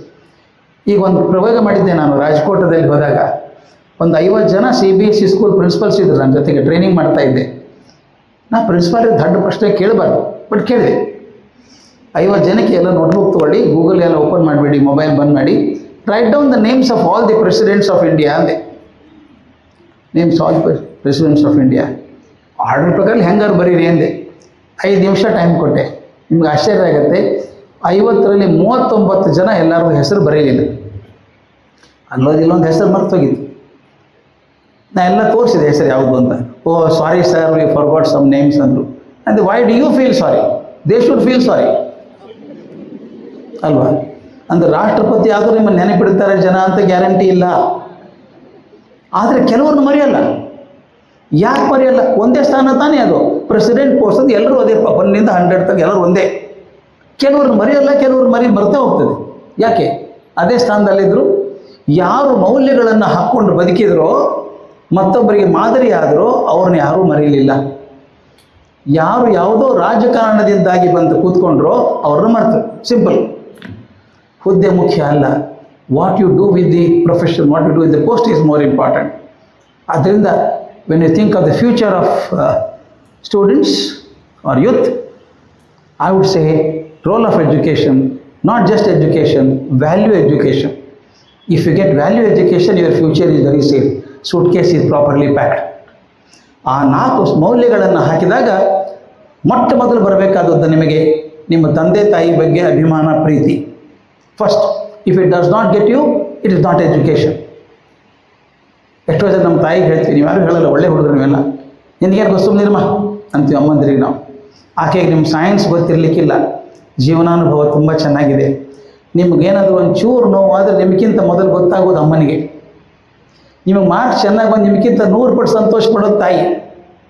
ಅದಕ್ಕೊಂದು ಮಾತನ್ನು ಹೇಳ್ತೀನಿ, ನಿಮ್ಮ ನಡೆಯಿಂದಾಗಲಿ ನಿಮ್ಮ ಮಾತಿನಿಂದಾಗಲಿ ನಿಮ್ಮ ತಾಯಿ ಕಣ್ಣಲ್ಲಿ ಒಂದು ಹನಿ ನೀರು ಬಂದರೆ ನೀವು ದೂರಾಗೋ ಸಾಧ್ಯ ಇಲ್ಲ.